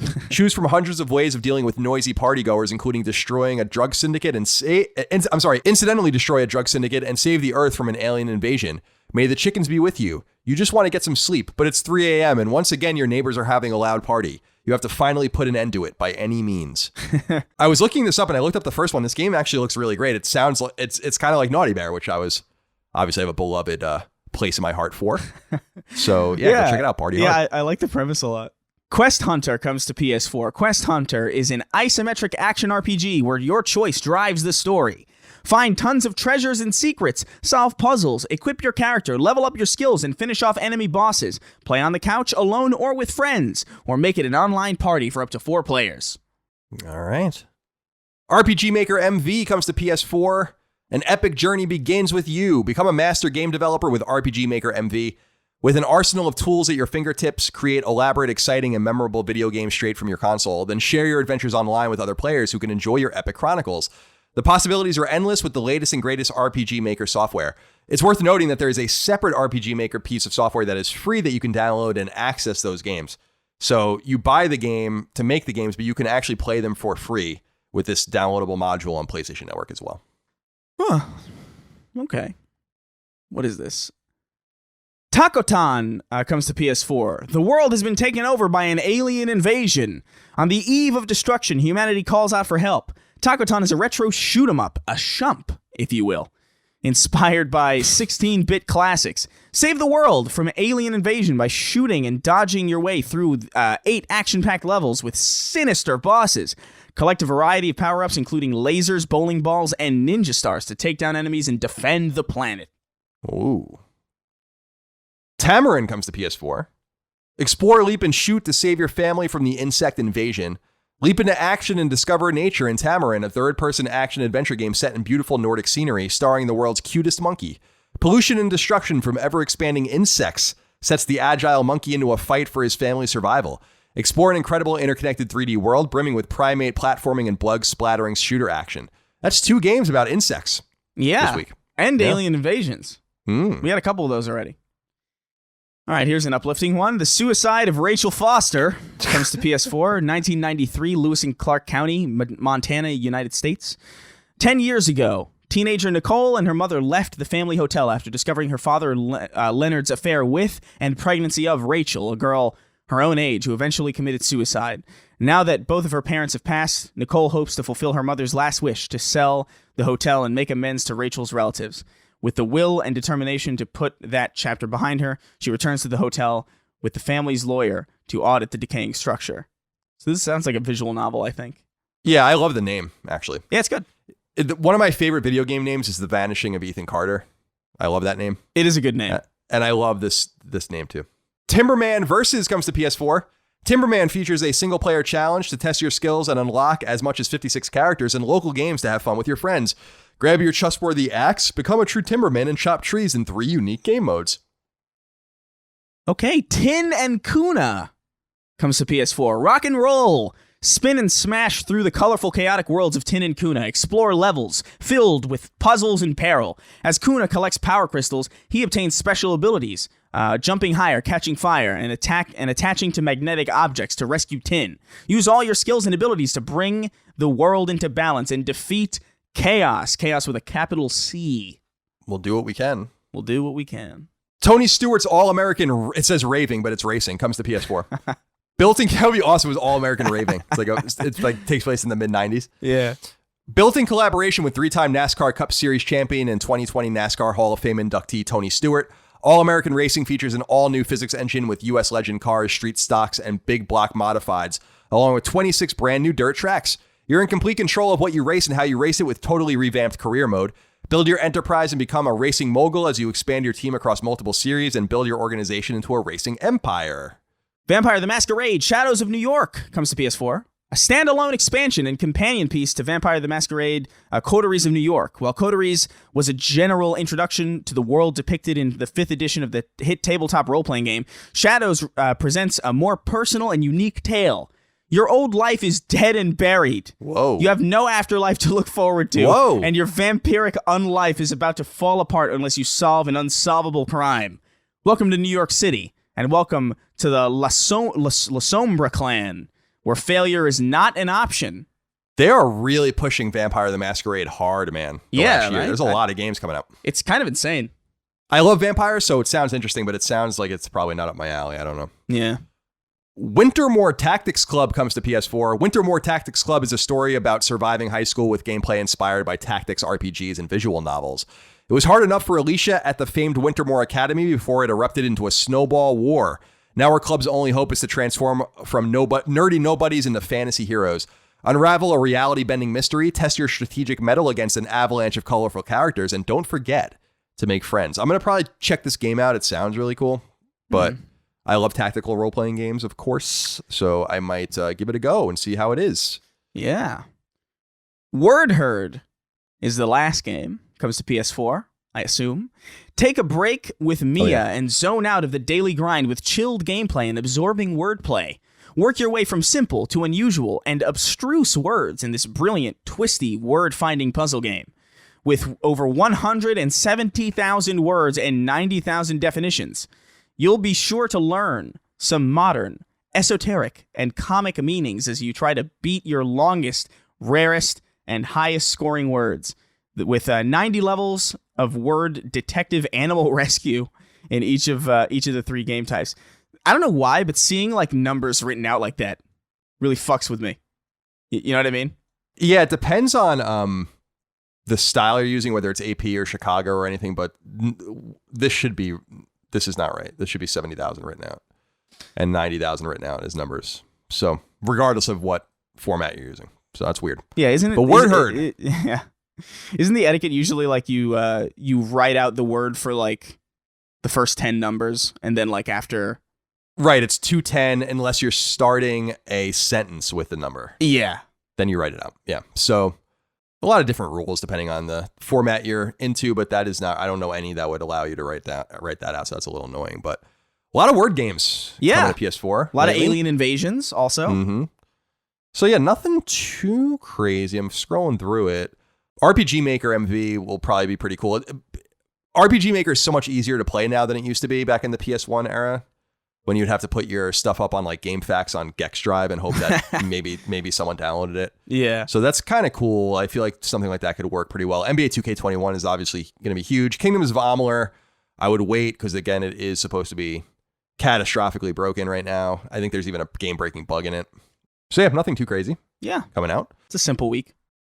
Chris, tradition does dictate that we end each episode of Sacred Symbols with 6 inquiries from the audience over at patreon.com/ColinsLastStand. Your questions, comments, concerns, thoughts, and ideas. We have plenty of things to think about here, but I did ask last week for people to write in about their thoughts on the Avengers, the game that just came out. Yeah. A lot of people did, but I wanted to go with Joe Frantix. He said, "Hey, NC, I'm writing to respond to the calls last week for Avengers reviews. Having finished the campaign took me about 10 hours and played some co-op with friends. I can say that the game is dumb fun. While it is not some game of the year contender after playing the beta with friends, we decided to give it a go and we were having fun in what has to be the highest budget beat 'em up of all time. The campaign is enduring and I very quickly remembered how good of storytellers Crystal Dynamics were with the first 2 Tomb Raider games. There are a litany of technical problems, and the game clearly could have used another delay, but I still can't say I didn't enjoy swapping between familiar characters and getting attached very effectively to Kamala Khan. The multiplayer is hop into an arena, sometimes with a weak story justification, and beat up baddies with your friends. The biggest disappointment in all of this, though, is that there are 6 playable characters, and they all range from 5 to 8 in terms of how they feel to play. The flying is stiff and clunky, and ranged attacks don't feel too impactful. Would I have preferred a 20 to 30 hour single player campaign with optional co-op? Yes. But for what the game is, I am having fun and will likely play for a while with friends, popping in when new characters join the game. So that's one man's thought on Avengers. Have you heard anything from your friends? Yeah, I mean, the general verdict seems to be people like it, but it's not great. It's just kind of a fine game. It's based on like some of my friends' experience. It's just really, really buggy and unfinished. There's a really viral. There's a viral video. I don't know how legitimate it is, but it seems like it's actually in the game of the Incredible Hulk walking down a hallway. Have you seen this one? No, I haven't. He's walking down a hallway, and then somebody's like, "Rough day, huh, Hulk?" And then it says "agreeable grunt" in the subtitle, but it actually straight up has like this random like placeholder guy saying "agreeable grunt." Oh, it's awesome. Yeah. So it's like it's a lot of like little unfinished things like that. I've seen a lot of like jankiness and like disappearing and like the game like straight up DJ skipping like an old CD. So it's a cobbled together mess that apparently is dumb, like you said, dumb fun. Yeah, serviceable. Well, that's good to hear. Yeah. I hope the game does well. I hope people enjoy it, and we'll obviously chronicle how it does in the time to come. It already seems like it's doing better than Anthem. Yeah, of course. So maybe it's gotten out of that danger zone, but we'll see. We'll find out. Thank you for writing in, Joe, and thank you for everyone else for writing in as well. I did read your thoughts, but we didn't want to go too deep into it here. Anthony J. Sanchez wrote in and said, "Hey, CNC, I was wondering what you both think is the ideal timing for dropping DLC for an existing game and how to properly market it. The reason I bring this up is because 2 of my favorite games from late 2019 and early 2020 are dropping DLC soon, these being The Outer Worlds and Doom Eternal.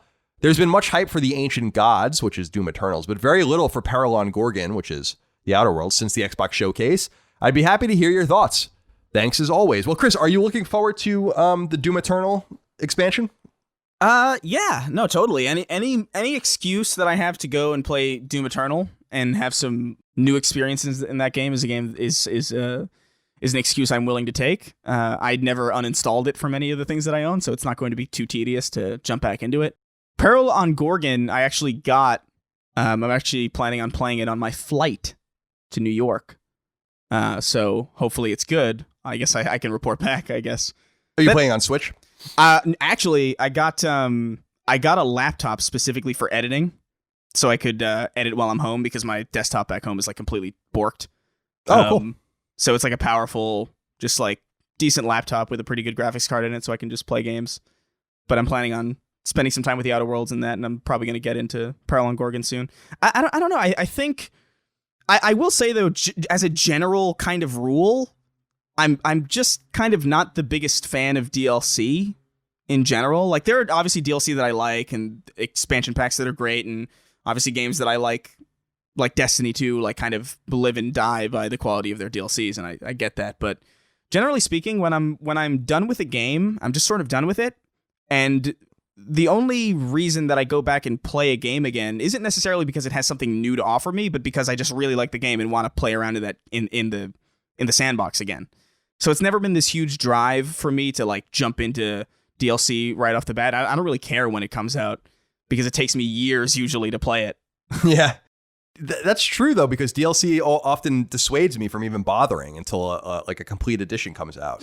Yeah, like and in the case of like Spider-Man is one that really kind of bothered me because like that game ended so strongly and it had such a great ending, and the last experience that I had with Marvel Spider-Man on PS4 was just kind of meandering and unimpressive because that DLC was just so obviously not going to have the production value that the main campaign did. So it just sort of leaves the last taste in my mouth of that game being just sort of underwhelming when the last taste could have been really genuinely, a great resolution. So unless you're like making an RPG like the Outer Worlds where you're planning on having like this really bombastic and worth your time expansion, I think for the most part DLC just sort of falls flat for me, and the timing of it doesn't really bother me. I am looking forward to getting in to the Control DLC that I missed, but that's only like once the new machines are out and I can play it on a reliable machine. Just because I think it's been a long enough time that I'm like, all right, yeah, if there's enough new stuff in there now, I might as well jump back into it. Especially because I really liked Control. Sure. Yeah, I'm not really a big fan of DLC either. I typically don't buy it. Yeah. I think I bought Fell Seal's DLC a few months ago or a couple months ago. Before that, I don't even know if I could tell you what the last piece of DLC I bought before that was. I feel like RPGs handle it pretty well. You know, like Fallout 3's DLC, I think I remember having a pretty good time with and stuff like that. I know Witcher 3 is like famous for having like a incredible DLC. Yeah, it does. I think 2 pieces. Yeah. Two big expansions. In terms of timing, Fallout 3 you brought up is a great example because Operation Anchorage, I remember, came out, I think in January in 2009. The game itself came out in 2008 in October. So that's like a pretty perfect time, like 90 days. And then they had like a drop every month, if you remember. They had 5 DLC packs. Yeah. I think culminating with, it was either Fort Pitt or Point Lookout were the last ones, like the big ones. I don't mind that too much. I think a year is really long. I do like, I didn't play Spider-Man's DLC, but I like that they even talked about it before the game came out to kind of set up the expectation that we're going to have this stuff quick with the Black Widow or whatever the hell her name is. So Black Cat, Colin. Black Cat. I'm sorry. Black Cat. Sorry, I lost my Marvel nerd card there, I guess. But Doom's timing is nice. I think Peril on Gorgon is a little late at this point. The game came out a year ago. So yeah. I don't know. But like to your point, it does depend on what the game is. The more persistent games, The Division and Destiny and stuff like that, we have different expectations. But since I mostly dwell in the single player space, if you're not going to have DLC out like pretty quickly, I'm probably not even going to play it at all. Yeah. I'm kind of with you. I think the Outer Worlds one is more intriguing to me simply because I just never got around to finishing the Outer Worlds, so it just kind of gives me an excuse to make progress on it. But yeah, I think I'm with you. James Olsen wrote into us and said, "Hey, Creamy Ranch Colin and Cooler Ranch Chris. The Super Mario 3D All-Stars was revealed to seemingly nothing but vitriol. I was curious if either of you had an opinion on the interesting limited time release, both physically and digitally, of this collection. I also wanted to bring this up to ask if either of you had any insight to this seemingly endless outrage culture. People have complained that it doesn't include Mario Galaxy 2 or that 64 isn't a full-on remake. I'm perfectly happy and excited for this collection, and the entitlement of fellow gamers has me baffled. Nintendo doesn't owe us anything, and I truly feel like I'm going insane by reading everyone's reactions. Am I losing grip on reality, or does Nintendo really owe it to their fans to meet these expectations?"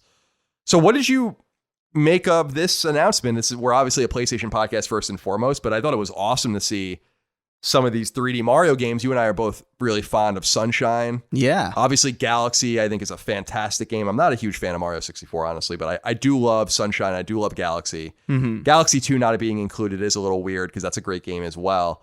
But I was happy to see these migrate over, but it is peculiar that it is limited. I don't know what the point of that is, especially digitally. That's almost unheard of. So yeah. What do you make? Why do you think they're doing this, and what do you make of their whole approach? Well, I think they're doing it because it creates this kind of arbitrary scarcity, and a lot of people's mind. I personally know friends who are really, really frugal and who will wait for things to go on sale, or who will wait a long time before they get something, just because they don't feel a real drive to get things right away. And when they saw that this was, even though that they saw that this was a digital game that had no reason to have a limited release, but was one anyway, they jumped at it and they pre-ordered it. So it's a marketing tactic that works. It is scummy, in my opinion. I don't think there's any real good reason to especially for those games. Like, those games would print money if they just released them normally. But aside from the annoying business tactic that they clearly employed, and it's not like one of these situations where like, oh, Nintendo's just so old and they don't know what they're doing. It's like, no, they know exactly what they're doing. They know how to create an arbitrary scarcity. I feel like they've been doing it for years. Yeah, that's their whole mantra. Yeah. That's their whole business philosophy. Yeah. But as far as like what the games are and like the package, I'm very happy. I adore Mario 64. I adore Sunshine. I never actually played Galaxy, so this is like a great opportunity for you're going to love it. For me to jump into Galaxy. That was the one I missed. Galaxy and Galaxy 2, because I just didn't have I didn't have a Wii. Or I had a Wii, but like I wasn't going to spend money on games for my Wii when I had a 360 and a PlayStation. And I Yeah, I'm looking forward to it. I am disappointed in one aspect, and that's the fact that Mario 64 is just like this ROM version of like the original Mario 64, and it's not the remake that they made for Nintendo DS, which was how I actually played it the first time, which was amazing. It was such a genuinely great game. There was a lot of extra features that they added in there that are just not going to be in this new one because it's just a direct port of the original. So that's a little, that's a little underwhelming, I think, especially because I feel like they could have easily just reworked the code from that remake into something that could function on the Switch. But outside of that one minor gripe and the fact that the business tactic is something that I don't really like, these are some of the best games that have ever been made, and they haven't been made available officially on Nintendo hardware in a long, long time. So I'm perfectly happy to put my money down for this. Me too. I'm going to buy it, and I don't buy many Switch games. I only own a handful of them, but this is definitely a must-buy, especially with the limited edition stuff. So they got me because what probably would have happened is that I would have never bought it at all. Yeah. Because I probably would have never gotten around to buying it. But you bring up a good point about frugality and kind of the anticipation of waiting for games to drop in price, but I would contend that Nintendo's fan base is pretty well geared towards understanding that Nintendo doesn't drop the price of their first-party games. They just don't. Yeah. So it is, from that perspective, while I understand what you're saying, it's still weird. No, Nintendo understand. fans buy the games immediately. I mean, look at fucking Animal Crossing selling, 16 or 17 million units in like 100 days. Yeah, it's I guess it's less of like it's a frugality that depends more on like the person more so than it depends on like the retailer, where it's like, hey, I might not be in the optimal place to afford this right now, but because it's limited, I'm going to buy it anyway, whereas opposed to, a usual situation where I would have easily waited a while until I had a sufficient amount of money to comfortably buy this thing. You know what I mean? Sure. Well, we'll be looking forward to that. And yeah. I'm sure a lot of people are as well. I'm really excited to see what you think of Mario Galaxy, because I think that's a really, really special game. One of the greats, no doubt. I'm excited. Daniel Nichols wrote into us and said, just this week, PlayStation announced that digital pre-orders of Crash Bandicoot 4 will receive the demo for the game before it launches. The demo supposedly comes with 2 levels to play and is only available for the digital pre-orders and not the physical ones. How do you feel about this? It's been a long time since something truly ruffled my feathers, but I must admit this angered me.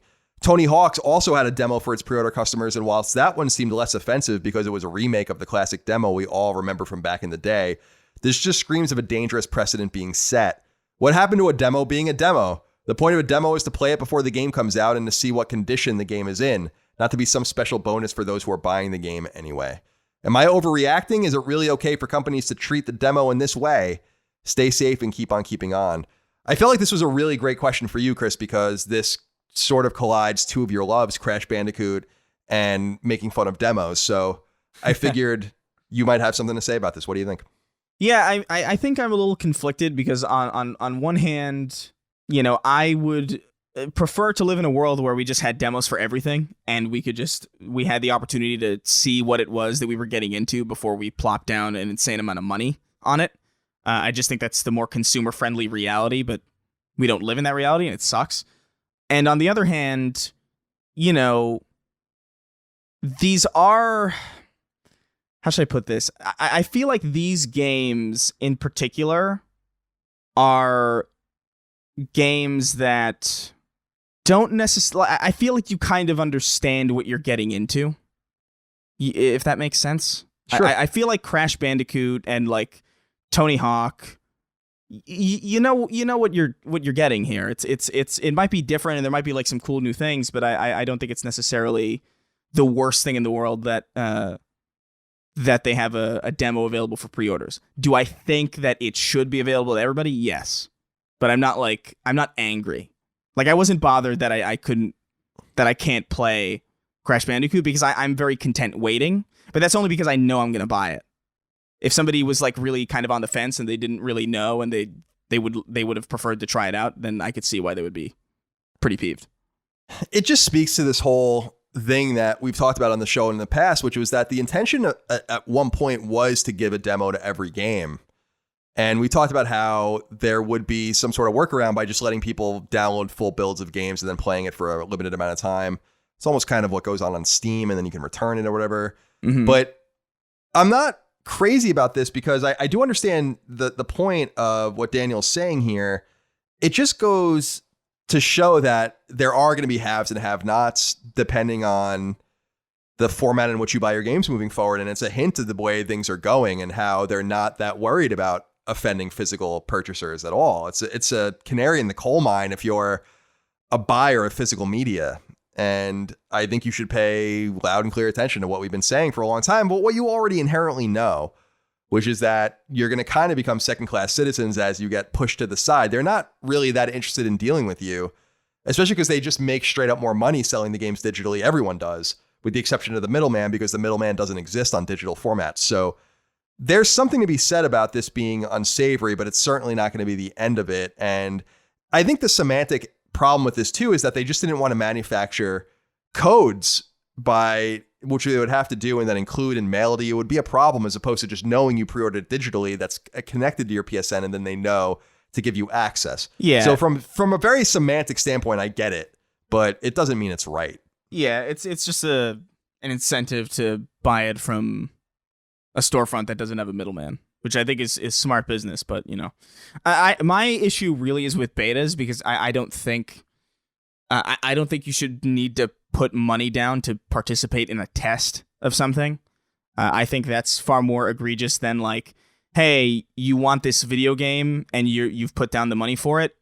Here's a way to play it early because you've paid for it already. You know what I mean? I almost feel like it's kind of like a perk of just buying something and showing support in that way. So it doesn't really bother me as much as betas do, especially when they're fake betas that are literally just meant to be essentially demos. You're right, and it's worth noting. You're right about that. I'm wrong. There is a distinction in Chris's opinions between demos and betas. Yeah. David Porges wrote into us and said, "Shalom, Colin and Chris." Oh, shalom, David. Do you think video game enemy encounters and design philosophy has become too stagnant and predictable? For example, when playing The Last of Us 2, I always know I'm going to be fighting a huge horde of enemies as the game suddenly is giving me tons of ammo and resources to craft. I feel that sometimes this ruins the surprise of running into an unexpected boss when the game goes out of its way to basically let you know to your face that there's trouble coming. The biggest problem with this for me, Chris, is just in third-person shooters generally, cover-based shooters. Yeah, with the chest-high walls. Yeah, the cover is everywhere. Even like, especially when you're working your way through Gears of War did this a lot, where you're working your way through something and nothing happens, and you know on your way back that you're going to fight because there are, like you said, chest-high walls and crates and stuff everywhere. So that's a bigger problem for me with the design than knowing that something's coming from the items that are around. It's more the way the environment looks that I think can sometimes be a problem, the cover and all of that. What do you think? Yeah, I don't know. I think there's a level of artistry to that. I feel like there's something to be said about like telegraphing to the player that something might be happening, even though you might not know what it is, because it kind of sets up expectations that the game can then either fulfill or completely subvert. Like there were plenty of points in like Resident Evil 2 Remake where I would like happen across this room and there would be like 4 grenades and a ton of shotgun ammo, and I would be like, what? Like what is in this next room? I know there's something. And sometimes there was, and sometimes there wasn't. And I thought that was like really cool because it kind of keeps you on your toes, and it keeps you on your toes, and it kind of keeps you thinking about like what the game is trying to tell you and like how it's trying to trick you in certain ways. And there are plenty of other games that do similar things. But I would agree with you. I think the chest high walls thing. This is actually something that The Last of Us does really, really well. The Last of Us 2 specifically. The first one was actually kind of bad with it. I think of like that first time and when you're playing as Joel in the camp and you have to interrogate that guy or whatever the hell, and there's like this big courtyard with obvious chest high walls that serve no purpose. Right. Last of Us 2 is like significantly better about like how they disguised cover as parts of environment. But yeah, I think that's a far bigger annoyance to me because it makes the game feel less. It makes the world feel a little bit more artificial and more like you're just sort of playing a part in like a stage play more than you're actually like in the shit. Yeah, it's interesting. It's a design problem. I mean, there are a lot of them in games. This isn't the only one.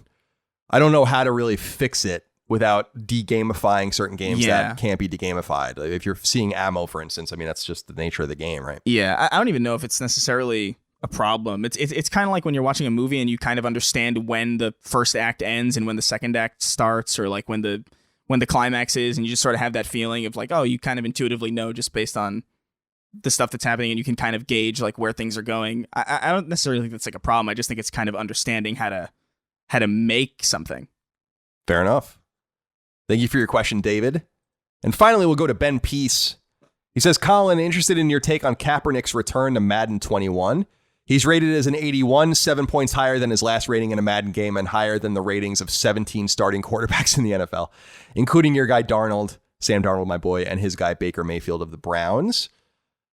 So I don't know if you're going to have anything to say about this, Chris, but there was a pretty big deal to see Colin Kaepernick return as a free agent in Madden, so you can acquire him if you want in the in-game season. The rating of an 81 is completely absurd. He hasn't played a game in the NFL in 4 seasons now. And him being better than guys like Sam Darnold and Baker Mayfield is, of course, insanity. What's more interesting about this is that for his name and likeness to appear in the game, he must have made nice with Electronic Arts. And this is significant because I don't know if you remember this, Chris, but in the last 2 years, there were songs in EA or in Madden that mention Kaepernick in which his name is scrubbed from those songs, as they have like rosters of songs. So there was some beef, and I don't know if it's between EA and him. The NFL and him certainly have beef. So his return is more significant because of that than anything else. I don't think Colin Kaepernick has a prayer in hell of playing in the NFL again. I don't mind seeing him in the game. I think it's fun to have options. It's a fantasy. So if you want to have Colin Kaepernick on your team, it's cool that you don't have to make him. He's just there. And that should be the case with lots of borderline and bubble free agents that come and go from the league over the years. But it is a little peculiar to see him pop up as his chance at playing in the league is basically whittled down to zero. I think it's a move to placate the social issues going on in the United States right now and his central role in that. I don't know if you have any opinion on this one way or the other, though, Chris. I know you're not a sports guy. Yeah, I really have no idea. Fair enough. I have no knowledge of what an 81 even means. Yeah, it's an 81 out of 100. Right. Madden rates like you on a bunch of... Right, they rate you on like a bunch of shit 1 through 100. And then they average it out in some algorithmic way, and his rating is an 81. And as Ben says here, that is 7 points higher than his last rating when he was playing. So that's insane. Yeah. And he has a better rating than 17, so more than half of the starting quarterbacks in the league right now. So it's totally absurd from that perspective, but I don't mind him being in the game. 2 different things. Yeah. I don't mind him being in the game. So that's basically it. That's for our episode of the show. I'm glad we kind of got all that out of the way so that if PlayStation 5 is announced imminently, we can just do a show only on that and not have to be distracted by frivolity. Yeah. But nonetheless, hope you guys all enjoyed our show. Thank you so much for your love, kindness, and support. Remember, you can get every show 3 days early and ad-free by supporting us on Patreon at patreon.com/ColinsLastStand. That's also how you get access to the Patreon exclusive weekly show, Sacred Symbols Plus, which I know many of you enjoy, thousands of you enjoy. And of course, you can submit your questions, comments, concerns, thoughts, and ideas that way as well. If you listen to us on free feeds, which most of you do, that's fine. Just leave us nice reviews and tell your friends and family all about our show. It helps us out a lot. Chris, thank you for your time. When are you going to New York? Tomorrow. Tomorrow. So you're gonna be on a jet plane soon enough. Yeah, JJ the jet plane. I chose to fly on September 11th brilliantly. Yeah, well, between COVID and September 11th, they must be paying you to fly tomorrow. Right? Yeah, they canceled my flight actually this morning, and I had like a whole panic attack. I had to reschedule it. It's infuriating. I wonder if probably because there was not enough people on it or something, you would assume. I think it was...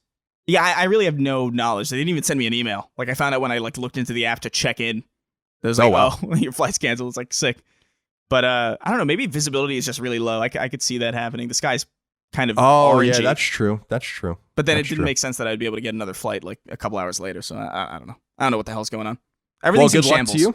Yeah, I agree. Everything is in shambles. How long are you staying out there? For a couple weeks? Yeah, I'll be. Well, there's a mandatory quarantine for about 2 weeks whenever you get to New York, especially from like places like California. So I will be staying in like a completely isolated place for about 2 weeks where I could just focus on editing and doing a bunch of other shit. And then 2 weeks later, I'll, get tested sometime in that 2 weeks and then go see my folks, see my family, see my dog. Cool. Hopefully it remembers me.